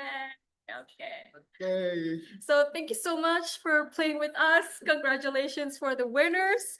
You will get a stand. Oh, it's Zane. Congratulations then, Zane, for answering the hardest question. Yes. Yeah. Congratulations for you. So to all the winners, you will get a standing ovation from everyone. So everyone, please give your clapping emoji to all of the winners and you stand up if you can. Yeah. Yes, and thank you so much, everyone. You made this session really, really fun. Now, feel free to stretch, hydrate, or take a soft breath. We will starting panel 3 in 5 minutes. Or see you.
All right, welcome back, everyone. We hope you are ready to continue the session. Thank you so much for staying with us. Yes, thank you again for bringing such a good energy into the room. Now, we're excited to begin our third block of the conference. Indeed, Nopal. This session is titled Pitch and Dialogue, Voices of Change. Here, instead of traditional pitching, we will hear innovation storytelling. Personal, grounded narratives on the problems young founders are solving and also the impact their work brings to people and nature. Interesting. It's a space where ideas meet purpose and where the voices of young innovators from the global south can shine. To guide this storytelling session, we are honored to introduce our moderator, Madina Kaskin. Marina is an environmental expert with international experience across major global institutions, including the Global Environment Facility, UN Development Program, and UN Industrial Development Organization, where she has contributed to projects advancing environmental protection, sustainable development, and youth engagement. She is also the co-founder of the Kazakhstani Youth Parliament for Water, demonstrating her long-standing commitment to empower youth leadership in water governance and environmental action. Now, without further ado, Madina, the floor is yours. Hello, everyone, and welcome to Block 3 Pitch and Dialogues Voice of Changes. My name is Madina Kaskian, and I'm very happy to be moderating this block today. This session brings together leaders across global south countries working in different areas, and yet all of their work is connected by one idea. In ecology, one of the most important principles is clear. Everything is interconnected. Water, soil, innovation, community, climate. When we improve one system, we influence all of them, others. And our goal, the main aim of this block is exchange and learning, explore how innovation on the ground can improve the quality of life and strengthen ecosystems and even reduce greenhouse gas emissions all over the world. Climate is changing and the natural disasters are growing faster each year. This is fact. And our first speakers from Kazakhstan will show how technology can help us prepare, predict, and respond smarter. I am pleased to introduce Arman Bikimbayev and Dorian Bakirov, founders of Space Lab from Kazakhstan, recognized among the top 15 space startups in California. Arman, Dorian, the floor is yours. Hello, hello. Thank you, Madina. Thank you, guys. Thank you, organizers. And happy to meet all of you participants. Arman? Yeah, it's so nice to be here on this event. Very nice to meet you guys. And we would like to tell you a story. So one day, we just woke up and find out that the problem is just near our doors. So we have a big problem of ecology in Almaty, for example. It's several years in a row.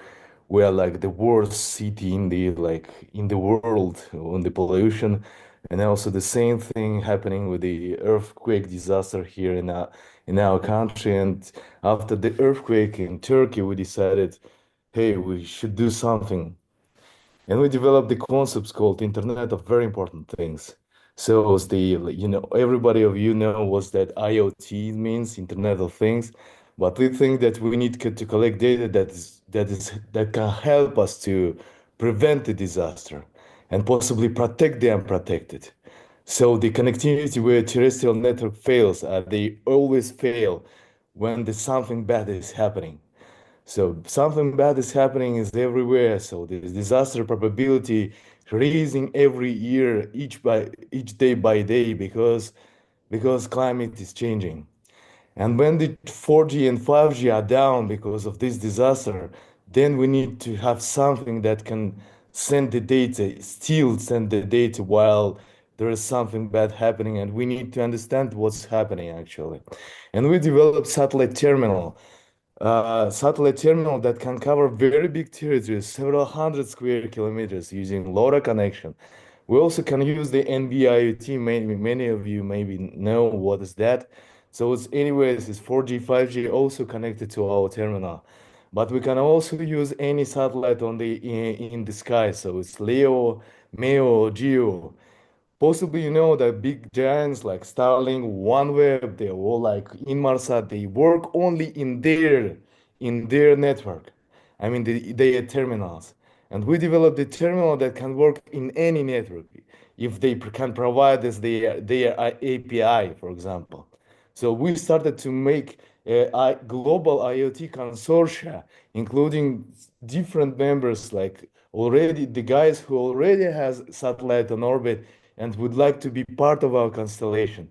Or we can use the satellite that is already on there, like geostationary satellites that each country has. And of course, after we collect it, we will analyze it. And why is that possible? Because if we can cover big territories, we can collect very important data, a very low power, low cost, and reliably.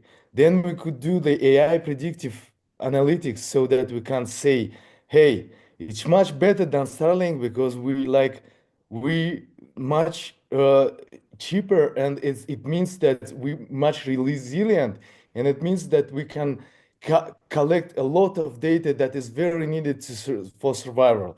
For example, it's as I said to you, so it's seismology data in the mountains, ecology data, or logistics, or the data about the infrastructure in the mining or oil and gas industry, or for agriculture, like meteor stations that staying in the field. For example, flood monitoring. So if you could like cover very big territories with the water sensors, then we can say, hey, in this soon we have like problem here because we have a lot of snow, we have the soil that is already moisturized, then flood is coming, and you have like your water resource already filled with the water by this percent, and then AI is needed, and the AI will tell something bad will happen soon, with the probability of that way. For example, we also developed at the moment of developing a wildfire monitoring sensor together with Korean Institute, KAIST, you know it, and also with Hong Kong in Space, the Korean company. This sensor is like, you know, we call this project like a nose of the earth because it's like at the same time is a AI sensor. So it's like you can understand what the gas now we have in the air, and also there's like it makes like a network, AI network to make a decision itself in each node. It's like a fantastic future now, but it's happening right now. And also the emergency of, for example, if you need to send the data, it's not only collecting the data from sensors, but also if you want to warn the people around, is this you can use our terminal because it can work with your phone. Arman, I'm sorry, the time is limited. That's why, yes. Thank you, thank you. That's it. Thank you very much. It was what I wanted to say. You have questions, we are ready to Yeah, dear answer. participants, if you have any questions, please tag all your questions to the chat, and by the end of the panel, our speakers will answer to all your questions. Thank you, Arman. Thank you, Darian, for your presentation, for this information, and you show how monitoring and new technology can help us protect risks earlier. And I want to say that problems with water resources is a challenges not only for Kazakhstan and Kyrgyzstan and Central Asia countries, but also for all Global South region. And now we move to our next speaker. Please welcome Aman Abishev from Kyrgyzstan with his project Water Watch AI Plus. And he will explain how his technology can help and protect our water resources, our rivers in Kyrgyzstan, and maybe in the future for Global South region too. Aman, the floor is yours, please. Thank you, Madina. Yeah, nice to meet you again, dear colleagues. So today I'm presenting our project and results. So let me start. Can you see my screen? Yes, yes. Huh? Good. So we are creating Water Watch AI Plus. It's a digital platform for monitoring and forecasting water sources in Kyrgyz Republic in Central Asia to ensure sustainable management of limited water supplies and minimize risk of water scarcity, pollution, and irrational use. So the problem is sad, and we know about that a lot. So 13.5% of our region lacks access to safe drinking water, and we lost a lot in during the bad irrigation systems and bad drinking water supply pipes, and lack of real-time monitoring cause floods, droughts, crop losses, conflicts, and in our states, current hydrometric network actually is outdated, fragmented, and manual. So we don't have strong connections between data exchange between the countries, and now it's become not just a water issue, but about data and AI. So on the slide, you can see the technical solution behind the scene. So we have created imitational model based on math and statistics. And of course, we use UAVs, you name it, drones, air drones, water drones to scan the river flow and to create the integrals to calculate precisely what water capacity do we have. And of course, we use AI. So at this state, we use the very popular buzzword AIs like OpenAI and Gemini, but we are now creating a neural network based on our own technology. So yes, this is a work in progress. So for now, we have collected the data in Chu River Basin. So it's an interstate river which flows between Kazakhstan and Kyrgyzstan, starts flowing in Kyrgyzstan and then to the Jambal Oblast to the Kazakhstan's territory.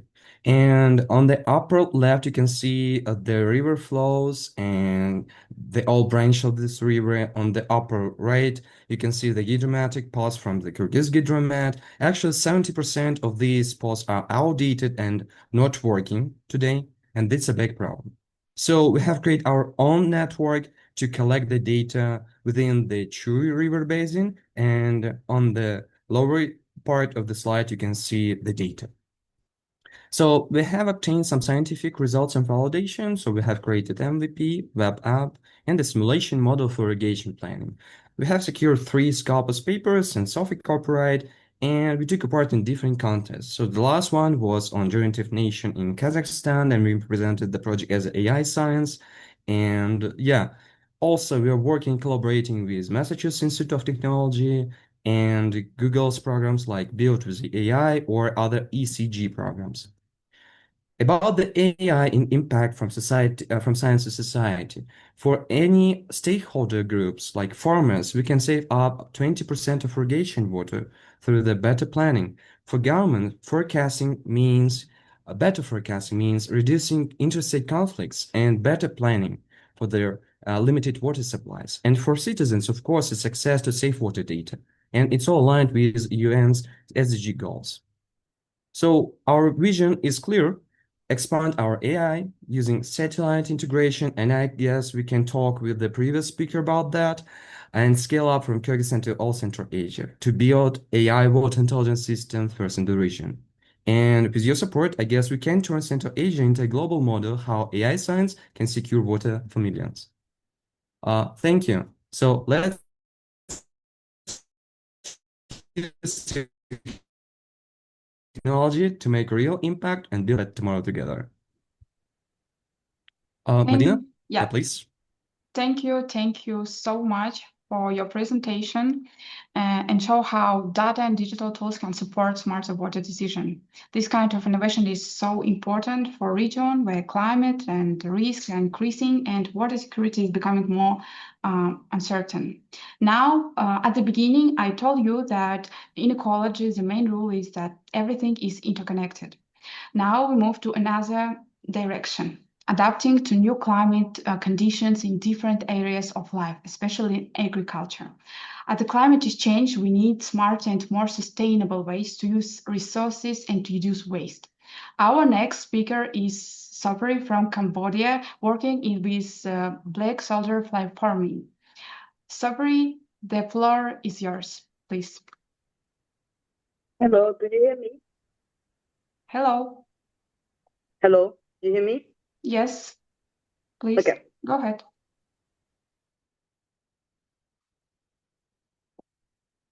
Can you share my slide for me if you don't mind?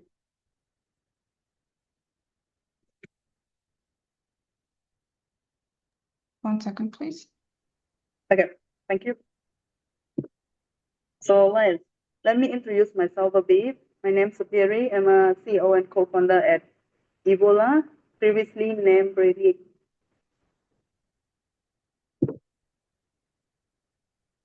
So next, so what we do is we work with restaurant hotels to collect their food waste and turn it into animal feed ingredient and fertilizers. So back in 2019 in Cambodia, pretty much you will smell of food waste everywhere because there's no solution to food waste. There's no sorting in terms of food waste, and all the waste that actually not sorted will actually end up at landfills, which actually pollute environment. And at the same time, you make a really like Phnom Penh alone in Cambodia is a really big city, but back in the day, it's really smell of food waste everywhere, which is why we actually studying Ebola, wanting to solve food waste problem. Next. So what we do is simple. We collect food waste from the partner, which is restaurant, hotel, and school, and then we process the food waste at our facility using insects called black soldier fly. And black soldier fly is an insect that well-known inability to actually consume food waste, different type of food waste, and they have one of the insects that have a high conversion rate compared to other insects. And after the process, you get two end product, which is the larva used as animal feed and the sprouts used as a fertilizers. So pretty much in Cambodia, we are agriculture's country. However, animal feed ingredient as well as fertilizers actually import into Cambodia while we try to compete into neighboring countries like Vietnam and Thailand while we actually import. So for us, we see the problem that farmer takes so much resources to produce the food for humans, but then it wasted. Not only it wasted, but then it pollute environment at the same time. So we want to be a solution by which not only we help environment, but make a affordable product for farmer that can have farmer for a longer term to make more affordable food for Cambodia itself. So with our product, animal feed that we use, for the larva that we produce, we save up 20% saving for farmer. At the same time, last year, we managed to recycle more than 100 tons of food waste. And this year, I think we are on track of doing 150 tons. And we are looking for scale because I think the solution is not only good for farmer, but the country itself. Next. So a lot of key finding in doing this, I think it's happened a lot. Waste separation in Asia alone is not really happening. So it's a bit tricky in terms of recycling. If you want to be recycling, waste has to be sorted. And in Cambodia and in Asia, it doesn't happen. So which is the key barrier that we're currently working on. And to actually working on it, we have to work with the food source itself. And in Cambodia, we also have because as we are a country of producing food ourselves, we have a strong demand on local feed and the fertilizer itself as well, which is why it's actually a good way for us as a Cambodian right now, focus on self-resilient instead of import product. And with BSF adaptation, we can actually help Cambodians to create more value of the waste that actually wasted at landfills. This type of work, it requires right mindset. So for me, we have to have a strong leader to actually make this as a long-term success. Thank you. Thank you so much for your information. I think that it's very crucial for our participants from different countries, from global south, and I think that agriculture and climate change is connected, so we must to think about everything. Now it's necessary. I want to remind that all participants, please, you can just text your question to the chat, and then by the end of the panel, we will answer to these questions. And now we just move to our next speaker, Lydia Thompson from Nigeria. The first time I met with Lydia some months ago in Istanbul, and I think that her project is very important, not only for like a solution for ecological issues, but also like a solution for social challenges too. Lydia, please, the floor is yours. Okay, thank you so much. Good morning. I trust you can hear me. Yes, we can hear you. 1 second for sharing your presentation.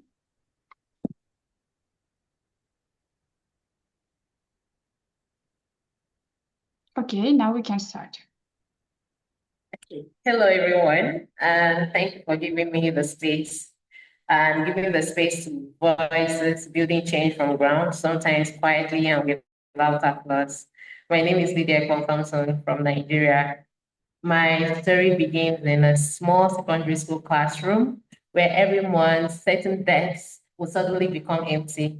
At first, I did not understand. Later, I learned that some of my closest friends were staying home because they couldn't afford sanitary pads. And funny enough, shortly thereafter, a few years later, I found myself in that same situation where I couldn't afford sanitary pads. Now, this is a natural biological process, but it became a source of shame, and that memory stayed with me. Years later, as an agribusiness professional working closely with smallholder farmers, I saw something else. The next slide, please. Huge piles of agricultural waste, banana stems, and mixed crops being burned or dumped. The smoke will hang in the air, and farmers always say the same thing, we wish we could earn something from all this waste. So now we have two struggles, one silent and one visible, happening side by side. Please, the next slide. Women desperate for dignity, farmers desperate for opportunity, and a planet carrying the consequences of plastic waste. That was the moment TerraVec began, not as a business idea, but as a question. What if the very thing we are wasting could help restore the dignity to women? What if one problem could solve another? The next slide. Today, we transform agricultural waste into biodegradable sanitary pads that decompose in just 6 months versus the 500 years of the conventional sanitary pads that mostly end up in landfills and water, causing environmental pollution, but ours takes just 6 months. We work with local farmers who supply raw materials to us, which are actually waste, which prevent waste burning and provides additional income for these dear farmers. And we make pads that are affordable, which is 30% cheaper than the conventional pads. They're environmentally safe, and girls can stay in school and women can live without fear or shame, especially with working with NGOs and companies CSR to actually help increase their affordability and accessibility. This work has taught me many things. One, that dignity is far more powerful than charity. Two, that sustainability means nothing if real people cannot afford it. And three, and that women don't just need products, they need understanding and support. So far, the next slide, so far, we've been able to reach over 5,000 women and girls, train more than 1,000 on menstrual health, work with over 50 farmers, and built a team that is 70% women. After all, as a company, building for women, developing products for women, we are equally women-focused, and women inclusion is very important for us. But for me, the numbers are not just the victory. The real victory is seeing a girl return to class. It's hearing a mother say, now my daughter doesn't have to hide. Or it's even watching a farmer smile because something they once burned now pays school fees, giving them additional income. Some of the biggest lessons we've learned so far. The next slide, please. Some of the biggest lessons we've learned along the way are that, one, innovation means collaboration. We've been able to collaborate with a lot of people, NGOs, companies, CSR, and so on. And of course, collaboration too means collaborating with the people that we are building for them. We co-build with them. We do not just build alone. Two, community education is as important as the product itself. Being able to educate women and girls, and this has increased their self-esteem. Three, scaling impact requires system, not just passion. And that's a lesson. So going forward, our focus is simple: to deepen impact, reduce unit cost, and expand access, especially to rural communities where menstrual poverty is most severe. We are improving production capacity so that more women can have access to sustainable options faster and affordable. I'm grateful for platforms such as this, which gives us the opportunity to bring together people who believe that solutions from the global south are not just charity cases, but they are powerful innovations capable of global influence. So thank you for listening. Thank you for believing in impact that begins quietly.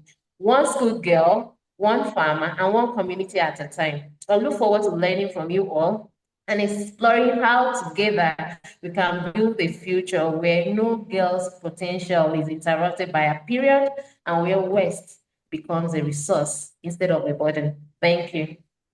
Thank you so much, Lydia, for your work and for showing how innovation can support both women and the environment. I think it's so brave to talk about this topic, and just want to say good luck. Good luck to your job, good luck to your project. Thank you. And now we move to the next speaker. Yes. Cindy from Indonesia. She worked as a project manager at youth with sanitation concern. She leads community sanitation projects and youth-based climate actions, helping cities become cleaner, safer, and more and better. Just change the quality of life. Cindy, do you hear me? The floor is yours, please. Thank you, Nadina. I would like to say hello to Kwanzaa and Lukita. Thanks for inviting me. We met. Sorry, I think that we have some communication technical issues because we don't hear you clearly. Could you please check the? Yes, now we can. Thank you. Thank you, Madina. And then I would like to say hello and thank you for Kwanzaa and Lukita who invited me. We were meeting in World Water Forum last year. So yeah, it's happy to share to you, all of young people, about a water-related issue. And let me to share kind of story of WISE Indonesia.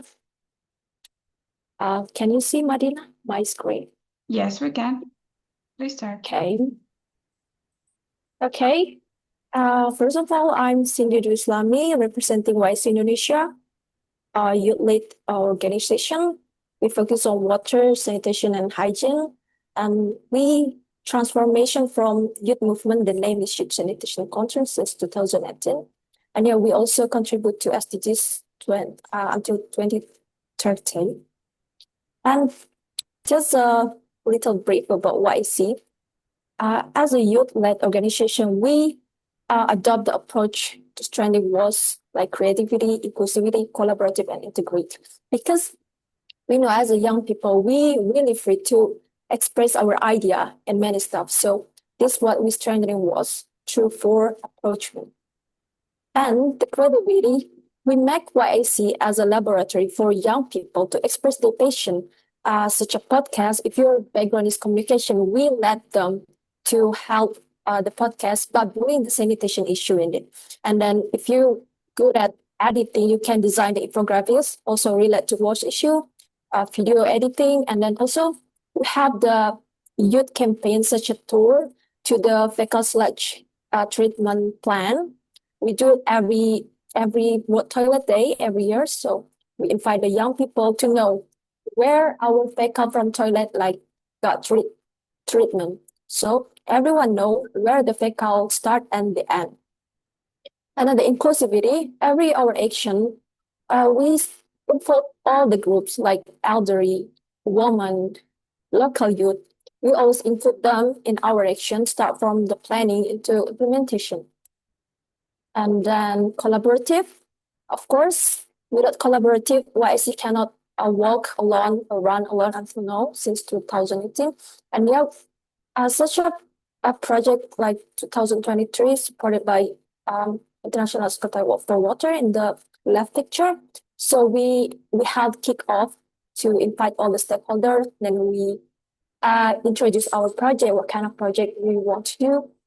And then we end our project with dissemination to learn exchange to all the stakeholders. Integrated, words cannot stand alone. Words cannot stand alone. And I mean, we have to integrate words and health, words and art, words and JETC, climate and technology.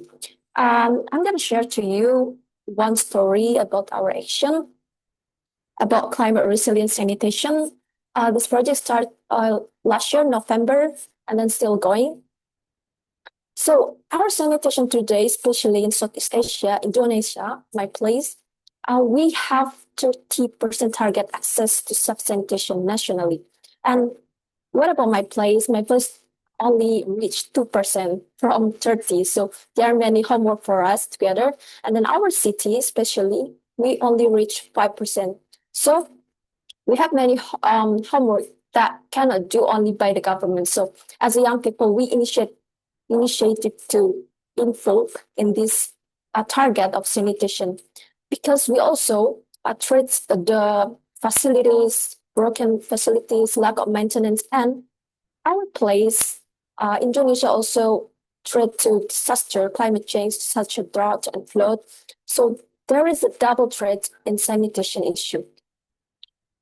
And our last action last year, we took place in the coastal settlement. It's nearby river and also coastal settlement. So there are two double treatments here. We face like communities still lack of individual toilets, so they access to communal toilet. As you can see, this like broken facilities and also not safe for the sanitation, the septic tank.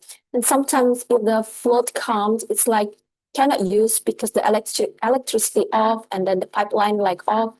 So we initiated to rehabilitate this toilet to be more adapt to the climate change. And this place, because of drought, community pay extra to access to water because the pipe water, they just low continuity and then quantity. So they have to buy bottle of gallon water. So it's people in coastal settlement are majority like middle low income and economy. So it's make them more vulnerable group, such as people who live in coastal settlement. Also flood-prone area, they're facing the tidal flood because also they close to the ocean, intense rainfall as happening like January this year. So it's gonna treat their health too. So yeah, we start our action with the community involvement by focus group discussion. We want to know what the problem is happening there and then what the community needs.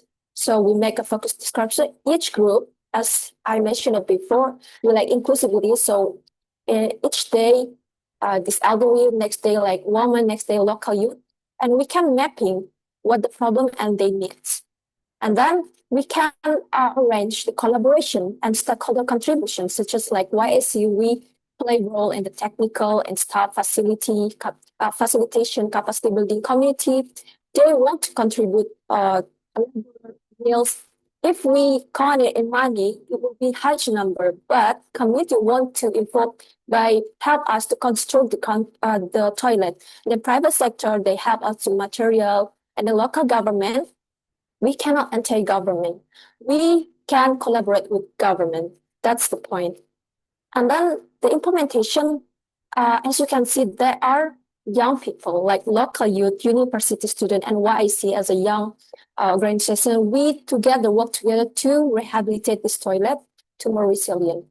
And we also, as a young people, want to apply such a technology and then climate adaptation. As you can see, we add the biofilters after time, filtration when the flood comes, so community can use the water, solar panel to reduce the use of electricity, and then water saving toilet technology, and then we elevate the floor toilet so it will be safe during the flood.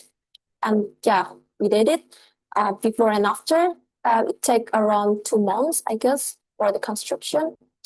And beside of the construction, we also did campaign to the community. We know the characteristics of community, they really into arts. So we held the Riverside Music Festival, and then we still integrate the sanitation issue in this festival. And we also like give the knowledge sharing dialogue about sanitation, and then the next event is singing together. And also our goals, YC goals, is for achieve sustainability and system change. So we have to strengthen the community capacity building. And then we encourage them to form the maintenance group and then train them how to maintain the facilities to be more sustainable. Thank you. Yeah, thank you very much. Time is limited, so that's why thank you so much for your work, for your project. I think it's one of the crucial projects for people because it's necessary to support them. It's necessary to inform them about the challenges, about the problems in the region. Now we have a few minutes for Q&A question, and we have a question for the Space Lab team. Can you tell me where you get the data sets from? The question from Battery Skakov. Dorian, please. Arman and Dorian, could you please answer to this question? Yeah, we do collect data from sensors that can be installed. Let's say, let's take a case. The flood that happened in Texas, I think in May this year. So, and I think more than 130 people died. But and also it was a camping for young girls, and I think more than 10 girls at least, or maybe 20 girls, they died. So they didn't. The camping was close to the river, and when the river went out of their banks, so some of them they died, these girls, and if the special sensors can be put or can be installed close to this river, I mean, and close to the special, I mean, camping for kids or where people do live. And these sensors can send data by radio signal to our terminals that we do build. And our terminals can send data to satellites, and satellite can send data to your phone or to some departments that can evacuate you from the place, or you can run out. So it can be as an alarm, let's say, on your phone. And so you have enough time to get out of some of these places. Yeah, the data would be collected from the sensors. And I think Arman also I can add. Arman, are you here? I think that information is enough. Thank you for your answer. Yeah, we just add. Let's say if ocean, or I don't know, if the river is polluted, so and if the organization, so people know that the place actually most likely would be polluted, so they can put some special sensors and can send data to our special terminals. Yeah, because one of the big problems that 60% of the world are not covered by any communication. Of course, we cannot put sensors everywhere, but we can put sensors in a place where we do know that something would happen, or pollution would happen, or some factories or some companies pollute the place, or area. Thank you for the question. Thank you so much. And before we close, I would like to kindly ask all speakers and participants turn on your cameras for one group photo. Just a quick screenshot together, please. Yeah. 1, 2, 3. One more time. 1 second. Okay, 1, 2, 3.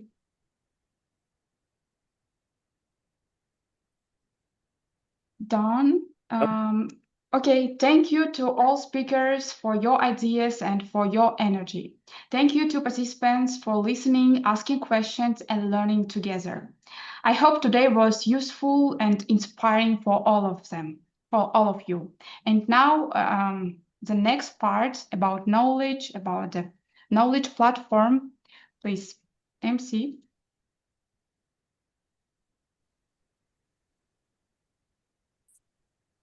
Thank you very much, Madina, and thank you to all our young innovators for sharing such powerful stories. Your voices truly reflects the potential of youth across the global south. Absolutely, Nova. Each story highlighted not only the challenges we face, but also the remarkable solutions emerging from young leaders committed to environmental and social change. With that, we now move toward our final panel of the day. The last session is titled Future Pathway Building a South-to-South Knowledge Platform. Here, we will explore how shared digital platforms, regional collaborations, and knowledge exchange can strengthen networks between experts, startups, and policymakers across the global south. We'll also discuss what it takes to institutionalize these dialogues so they can grow into lasting frameworks for cooperation. To guide this forward-looking conversation, we are honored to introduce our moderator for panel 4, Koshdan Ashet. Ashets bring over 5 years of experience in sustainable development, working across national companies, international organizations, and consulting projects that focus on industrial policy and social partnerships. He has also managed major programs with USAID and UN Population Fund, contributing to initiatives on sustainable development, institutional transformation, and capacity building. And he also has extensive experience in corporate governance, labor relations, and occupational safety through his work at Samrup Hazina, Kazakhstan's sovereign wealth fund. Now, without further ado, Ashet, the floor is yours. Thank you very much, dear colleagues, distinguished participants of the conference. Welcome to panel 4, Future Pathways South-South Knowledge Platform. This session explores how knowledge exchange across the global south can strengthen cooperation, advance shared frameworks, and support long-term climate and development pathways. Today, we bring together thought leaders from Central Asia, South Asia, African region, Latin America to reflect on how regional learning, policy transfer, and partnership networks can build a stronger foundation for water, climate action, change, and development governance. Dear colleagues, participants for the conference, we have gathered here today not simply to address another items on the agenda. We're here because of a deeper conceptual necessity, the necessity of consolidation. For just historical context, for decades here, architecture of global policy and world economy has been constructed in a way that pushes the global south to the periphery, whereas seen as sort of raw materials, a passive object of geopolitics, but really the equal actors. The result of the system it's visible today not only economic inequality, but also profound climate disruption. This who contributed the least now face the most destructive consequences. But this historical challenge is giving rise to our historical also response. The old model, archaic system based on hierarchy and imposed destructive has encoded itself. One South platform is not just exchange mechanism. It is our declaration of intellectual independence and sovereignty also. Today, we are moving from diagnosing problems to construction and working architecture of cooperation. First, we must establish a mechanism for rapid response. And second, we need a shared data language based on our realities. And third, we must turn our weakness into strengths. Once colonies become center of knowledge production, Parapik economics become laboratory of green technology in green tech. Countries once called debt dependence become creators of climate justice. Our speakers today are not just experts, they are architects of new world order. I invite all of you to join to Telegram community via the QR code on the screen. This first building block of our alternative communication system. Please look at, yes. Yes. Joining the community is very simple. Just scan the QR code you see on the screen. It will instantly take you to our Telegram chat where you can immediately join the conversation. It's very simple. The goal of this platform is to create a vibrant space to the networking, sharing research, news, and joint initiatives. Our objectives are to establish a constant dialogue between experts, identify common challenges and opportunities, and facilitate the implementation of collaborative projects. So let's begin our discussion. Our first speaker is Hugh McLean. Mr. Hugh, are you here? I'm here. Can you hear me? Great, yeah. Good, Mr. Hugh is Senior Advisor at Central Asia Policy Studies with extensive experience in comparative governance, education reforms, and regional development policies. So, Mr. McLean, 1 second, please. I'm demonstrate your presentation.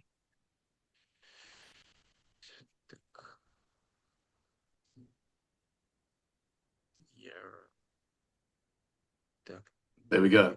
Good. Yeah, great. And Mr. Hugh, 1 second.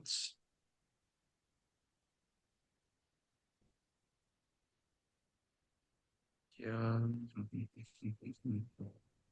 And first question for you, Mr. Hugh. Wait.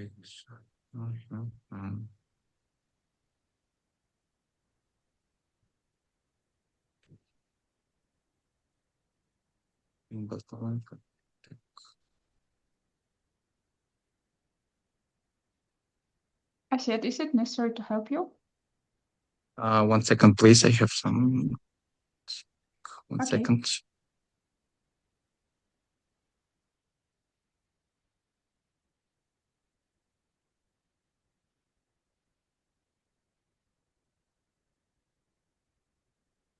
Okay, Mr. Hugh, it's the first question for you.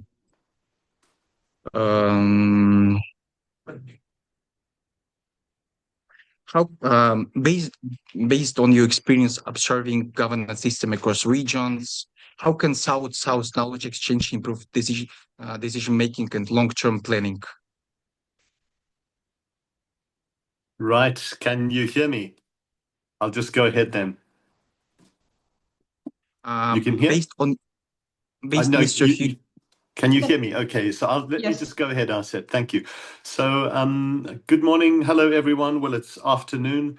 Forgive me if I'm a bit sleepy. I flew in from Kenya last night, but my first example's about Kenya. So that's why. But I wanted to congratulate you on your organizing. It's an extremely well-organized discussion, and I'm very excited about the work you're doing and the movement that you're building. So this question is a crucial one. And unfortunately, if we do look at governance, we don't find that there's too much governance to look at that is good governance. In fact, we have very little to speak of. So when we talk about youth involvement and governance, particularly in the climate and the environmental movement, we're looking at tokenism at the level of governance, denialism mostly, even opposition, as these examples will show. So I will draw a bit from history and show how activism can begin to affect governance, and how I think where our hope for the future lies in these brave examples that we talk about. So firstly, if we think of where I was, Kenya, in the last week, Wangari Maathai, I'm not sure if you've heard of her, but she started her Green Belt movement in the 1977. And she used this as a way not only to try to push back areas that had been deforested in Kenya, but as a way to mobilize communities and women and build civic action. This led to huge opposition. She was imprisoned a few times by the 90s, huge opposition from the government. But she was a national hero by the time she died. She was given the Nobel Peace Prize in 1994, and her daughter continues this kind of activism to today. So planting 50 million trees in an area where there's constant wood chopping, where rural communities would chop down trees for fires, that was having a huge effect on the environment. So she's my first example, and she's a hugely inspirational figure for how women have been leading in the climate movement, and how, in fact, they can continue. Just remain on that previous slide for a minute or two. So the other one is Thomas Sankara's leadership in Burkina Faso. So Thomas Sankara was a revolutionary leader that got in Burkina Faso in 1984, I think, and he only governed for about 4 years. He was assassinated by an American ally, and the Americans didn't like the revolutionary government.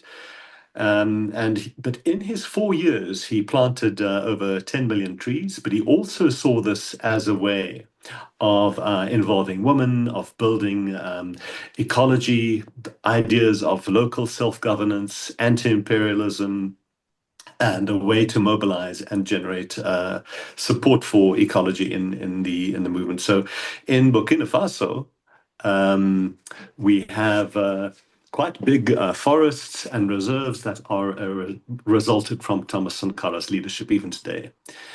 India shows us some of the deeper and most historical depths of climate activism. A woman called Amrita Devi in 1730, this was even before the British took over her region, she and 363 villagers, were killed. They had their heads chopped off for protecting trees that a local Maharaja wanted to chop down. The trees were essential for their livelihoods, and they got together and they hugged the trees, and this led to the tree hugging movement that is quite famous in India. The Chipko movement you might have heard of, that is still active today, defending forests. It's led by rural women, and their actions still are to hug trees to ensure that they're not chopped down. Today, of course, there's a National Day of Ecology nominated after her, and she's a national hero. And their activism led to the stopping of tree felling right across the Himalayan region in India. So enormous successes from that. Okay, we can move on now to the next slide. So those, I think, are wonderful examples of activism that transformed governance. So if we look at governance, actually, activism that really depends on collaboration between communities and governments, some of the best examples we can see are, in fact, from China. China has done enormous work in regeneration and holding back desertification. But the interesting thing about these examples, many people think of China, and China is always put forward as a top-down authoritarian country. But I think the examples of reforestation and a green growth that we've seen here are a genuine collaboration between activists at the level of ordinary communities and local government within a framework of a broader national policy. Xi Jinping said quite famously that mountains of green are better than mountains of gold. And that is a wonderful inspirational thing for a leader to say. But if it's followed through with a lot of support for community action and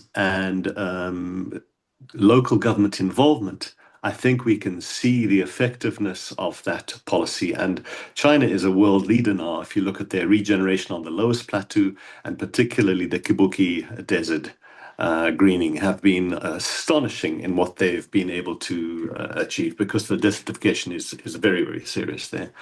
Then lastly, I just wanted to mention an example from Kazakhstan, seeing that a lot of our organizer activists are from Kazakhstan.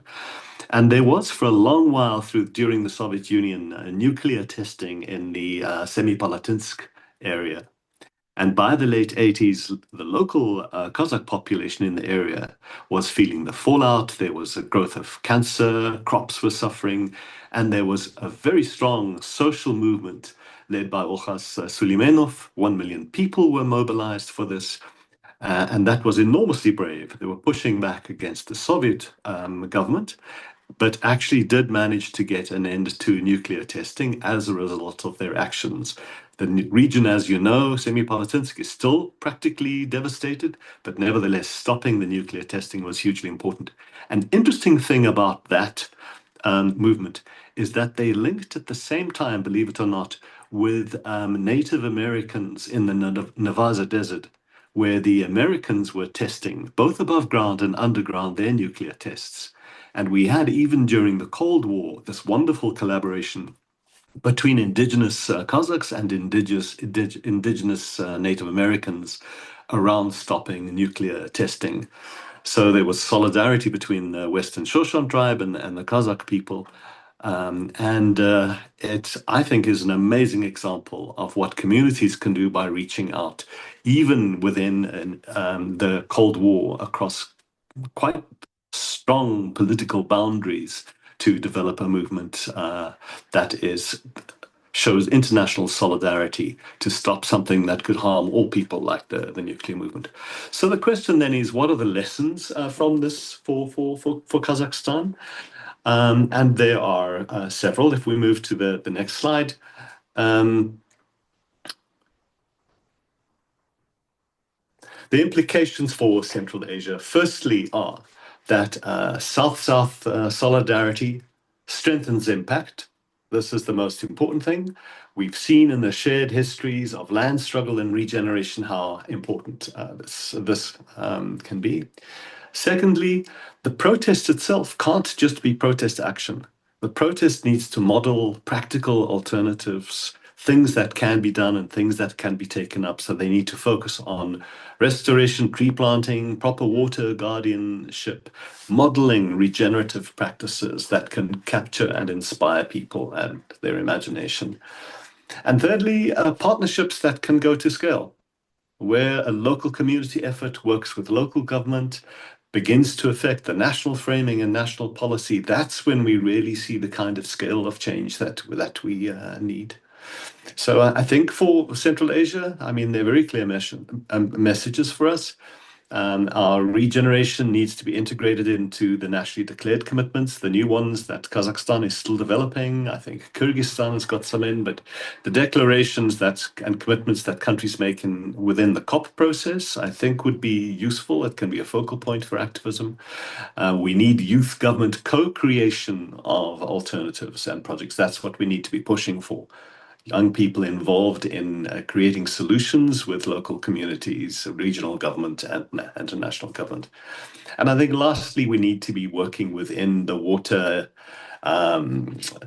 energy, food, and ecology network. There are a network of organizations working within what they call the WEFI Nexus.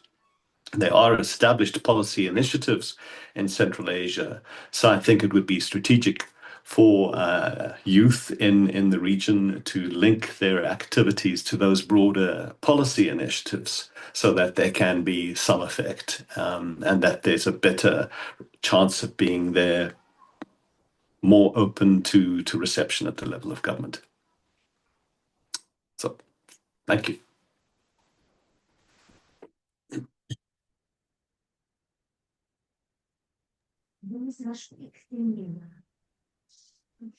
Thank you very much, Mr. Hugh. You clearly highlighted the importance of adaptation, not just copying successfully models, and the value of comparative analytics to avoid common fails. This sets an important context for the future discussion, integrate practice or models for the sustainability.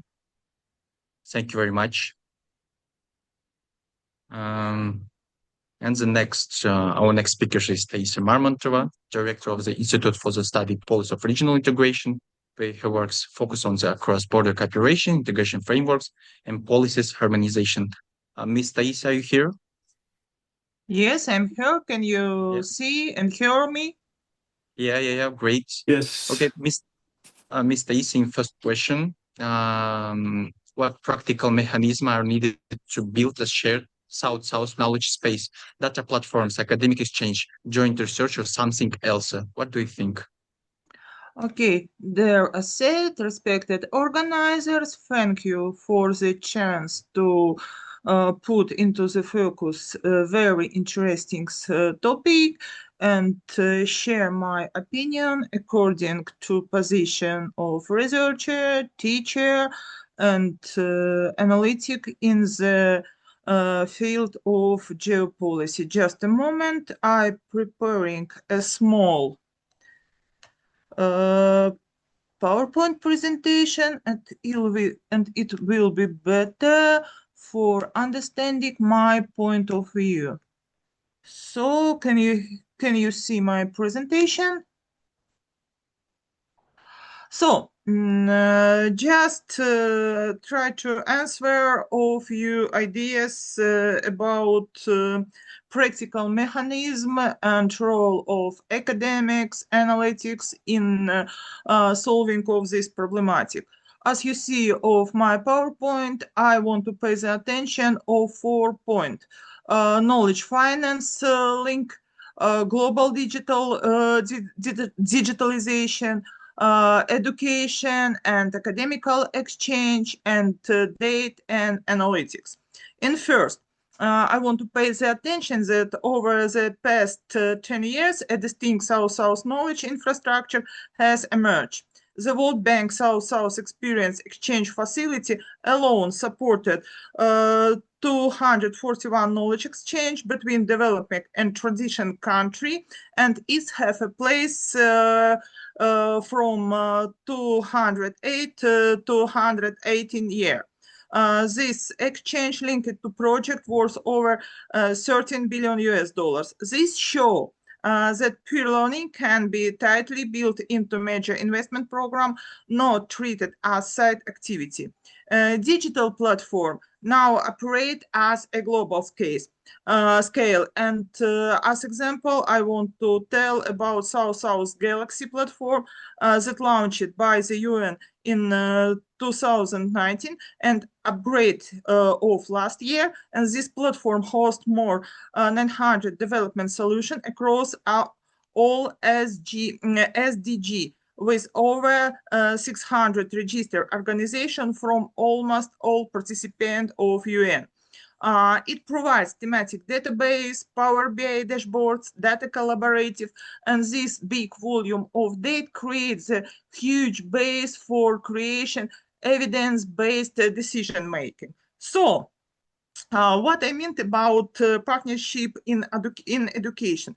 There are so many examples of successful cases, and one of it is case of Indonesia, South Africa, shows that South-South education initiative are designed to tackle shared problems, poverty, gender gaps in schooling, and digital inequality.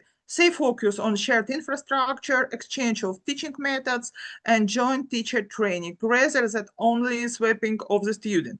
As a result, they create common research and learning spaces that gradually align standards and agenda across Southern system. So, what about data and analytics?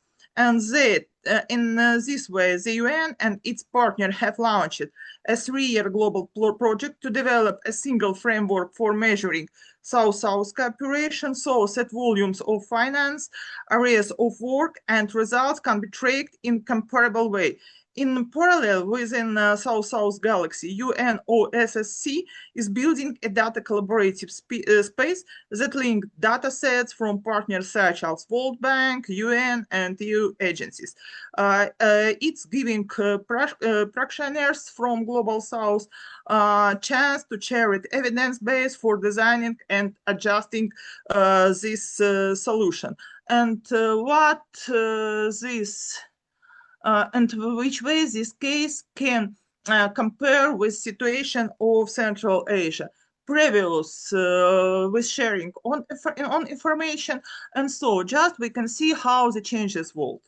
Maybe 2 or 3 years ago, I talking my student, my colleagues, that maybe we can see how to change the system of international relations, and just everywhere I told just we can see how to form the multipolar world. And Central Asia is one of the part of multipolar world, and through of it sharing of information is one of the big idea, one of the big mission to forming the new workable world that oriented on the way of non-Western countries. So it's all for your first questions. Thank you very much, Mr. Issa. And second question, what condition must be in place for integration to move from to real institutional cooperation? So maybe it's a little bit difficult while we are talking about long-term perspectives. And it's very difficult to see the real perspective, but I try. So I prepare the small PowerPoint, and here you can see way of creation the condition for realization of this idea. At first, this is many of the knowledge, and so what I think in this way, this exchange program must sit inside of loan and grant portion of development bank, national funds, exchange program not be stay only separate projects. This is collaboration creates a chance for improving the academic analytical research in process of decision making. This is one of the problem for stability the political system in global world. So next point is creation of regional knowledge hub.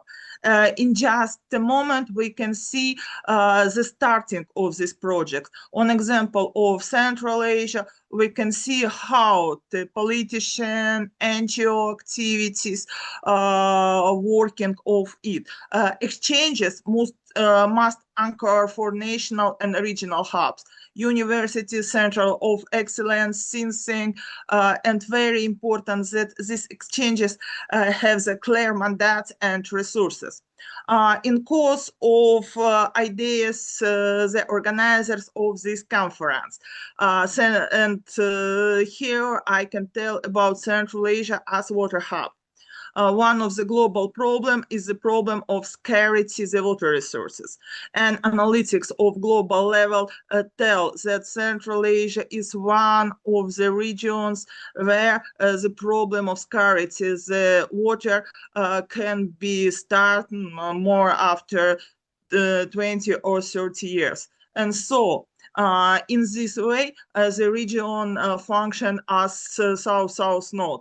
As cases that worked with this problem, we can tell about Central Asia Knowledge Network, CA Water Info, that connection with 5 countries of Central Asia and Afghanistan.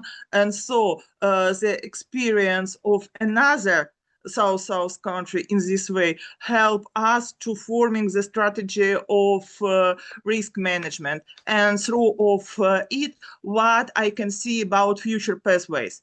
Central Asia has very good experience with working of transboundary water management. From sides of China, from sides of Russia, we have the 2 big rivers on the water from its river base many process of the life in China, Kazakhstan border zone, Russia, Kazakhstan border zone, and step by step leaders of Kazakhstan working of solving this problem. This is difficult, not in all the way of successful, but this is our case. And as I told previously, the sharing of information is one of the base for creation the successful policy making. Thank you. Thank you very much, Mr. Isiam. Yeah, you very clearly outlined integration is not an abstract goal, but concrete work building institutions, common standards, and crucially trust. This important practical perspective on the issue, of course. And next, our speakers is Dr. Kusumo Chokorala.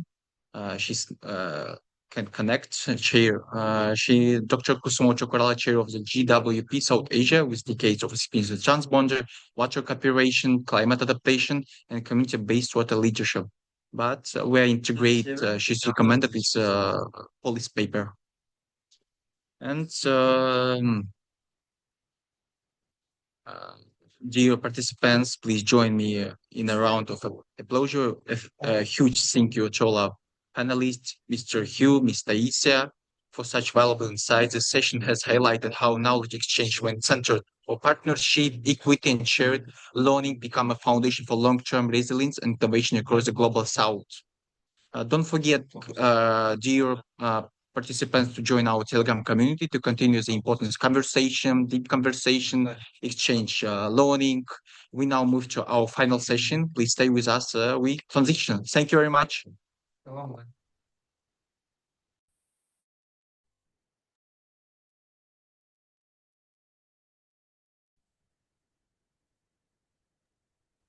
And now, dear friends, panelists, startup founders, I hope you hear me. And Yes, my sir. dear water warriors from every corner of the global south.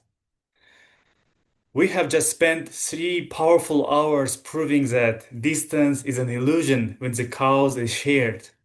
We have heard from Mongolia to Nigeria, from Cambodia to Kyrgyzstan. The challenges are painfully similar, but so are the solutions sitting right here in this virtual room. So my final question to all of us is simple and urgent. What activities can we do to facilitate Global South water activists' solidarity? The floor is now open for your comments and ideas. Let's exchange ideas, and the floor for the discussion session is open. Feel free just to hands up, and you can turn on the mic and ask your question or give your comment. The main question you can see on the presentation.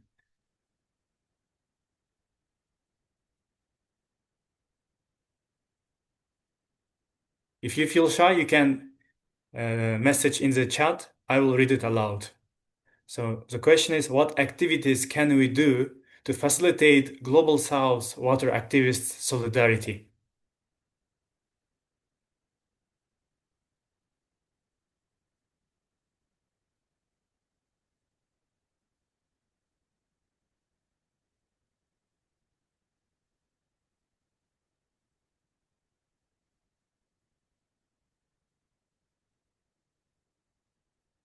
Nazim is saying, I think first is educating people, meaning spreading the message as wide as possible.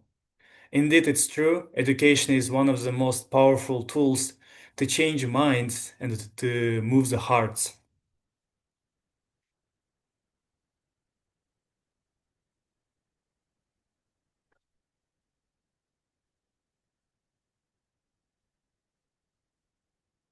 Before we wait for the new answers, Rustam, please, Rustam, you can turn on microphone and suggest your idea. Yes, thank you for an opportunity to express my thoughts.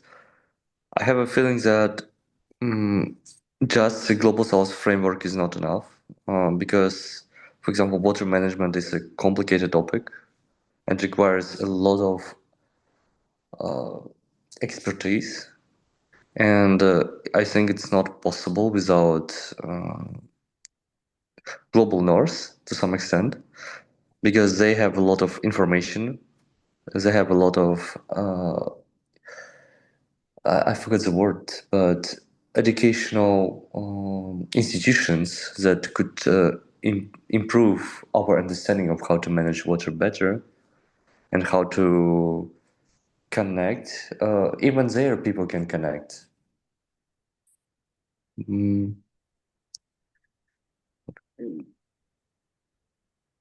Thank you, Rustam, for your thoughtful comment. It's indeed, you're never young to teach and you're never old to learn. It's true. And we can also see some comments from the Firdaus Khan. To facilitate solidarity among Global South water activists, activities should focus on building strong community networks and practical resource sharing. It is very thoughtful comments. Thank you. And also Miraz said, we can build solidarity by meeting online regularly, what we are doing currently, running joint campaigns, sharing our experience and research, and using one media platform to stay connected and support each other. Indeed, Miraz, thank you. It's amazing ideas. We will implement it in the future. And I see two participants hands up. Please, you can speak your mind, Nursaya. Yeah. Actually, about after these lectures and amazing speeches, I want to make this contribution that we need people who are working in this field from different spheres. Like it was mentioned education, but we also know that education doesn't hold that much power in politics, for example. So I think it will be a multidimensional approach to see, for example, if we see entrepreneurs, if we see influencers, if we see professors, researchers, and maybe even people working in production interested in this topic and who will perceive this climate change and water issues as their personal value, and they will try to solve this problem with whatever influence they have in society. You're right, Nursaya. We need also to advocate and to be active as a youth activist in our political policy-making processes. And we see also the comment from Adilhan. Adilhan, please feel free to join our conversation. Everyone, it was great to be here with you. I would like to suggest that we have to create a solidarity exchange program. That idea it is to directly connect activities who are fighting similar problems, like in different countries that we sit in this webinar. We can like see a lot of people from a lot of countries that. For example, grounding fighting in a dam in Asia could talk directly to a group fighting a dam in South America. So we can share our plans, our legal documents, and even our mistakes. This way, we do not have to start from zero, and we can learn from each other's history. I think it's this practical exchange is the best way to build real trust among us. Adilhan, I cannot agree more. You mentioned very important aspects, learning from mistakes, because indeed success is unique, but mistakes are common. And we have some few comments in the chat. Let me Can I say something to Adilhan, please? Yes, please, Suren. Feel free to join. Adilhan, aren't you member of the parliament? I'm not a member, like I'm just a student from Turkey. I'm a law student, that's why I remember this legal That's why I think that's exactly one of the reasons for this meeting today, is to connect all of you. And the organizations have been going, the parliaments have been going, like European for 25 years, World for 22, if I'm not mistaken, even more. And that's the entire purpose, to unite all of you together. And it's until 35, so every 3-4 years, the leadership changes. And that's exactly the platform when people cooperate and work. So you don't need to invent anything. Things have been going on for like 20-30 years already. All you need to do is just to plug in and talk to your peers about different subjects, different areas, different initiatives, from fun to science, from policy making to making normal friendship, human relationship. So I think people here on these panels can connect you to your fellow youth worldwide who each group operates on their own subject and thematics. If not, you can get my contact or somebody else from the secretariat that they can connect you to your own regional groups. Thank you. Thanks a lot. Thanks a lot for your advice. I will stay in touch. It's amazing. We see how power of collaboration is happening in our own eyes. So let me make a few comments that messages in the group chat. James said, capacity building, collaboration, funding opportunities, webinar, workshop, advocacy, and the investment in youth women, people with disabilities, and the indigenous people. Yes, indeed, we should focus especially at that vulnerable groups of people. And with this hope for the future development, let me close the session. And on the next slide, you can see the 2 QR codes. Please follow and connect with the 2 youth water parliaments that made this conference possible. It is the Kazakhstani Youth Parliament for Water and our partners Bali Youth Parliament for Water. Tag us, message us, challenge us. Let us keep building together. And finally, my deepest gratitude to every partner who turned this idea into reality. Water Stewardship Indonesia, International Secretariat for Water, Reagan Foundation, Planet Partnership, the Turkish Water Institute and Development Solutions Mongolia, UNIDO GCIP Nigeria, Space Lab Kazakhstan, Global Water Partnership Asia, and every speaker, every moderator who gave their time and heart today. The tap is no longer empty. The global south is rising and the water is finally starting to flow in our direction. Thank you. See you in the group chat and see you in the ground. Thank you very much, dear colleagues, Alright. participants. Have a good day. Thank you so much, Kwanish, for leading the discussion session. And thank you so much, Ashet, and all of our speakers for insightful discussion in panel 4. Dear participant, to receive your certificates, please complete the feedback from displayed on the screen. You may scan the QR code, which will take you directly to the forum. We will also share the link in the Zoom chat, the Telegram group, and via the email address used to register for this conference. Ladies and gentlemen, thank you for being part of the United Global South Conference 2025. Your presence today, whether from Asia, Africa, Latin America, or Europe, reflects the power of collaboration across regions and sectors. Throughout today's panels, we explore challenges, solutions, innovations, and future pathways that connect us as a global community. Your insight and energy made this forum truly meaningful. We extend our deepest gratitude to all moderators, speakers, organizers, and youth networks who contributed to making this event possible. And of course, thank you to every single participant here with us. Your voices matter, and we hope the discussions today will continue to inspire action in your communities and beyond. With that, we officially conclude the United Global South Conference 2025. We wish you a wonderful day or evening wherever you are in the world. Thank you and see you next time.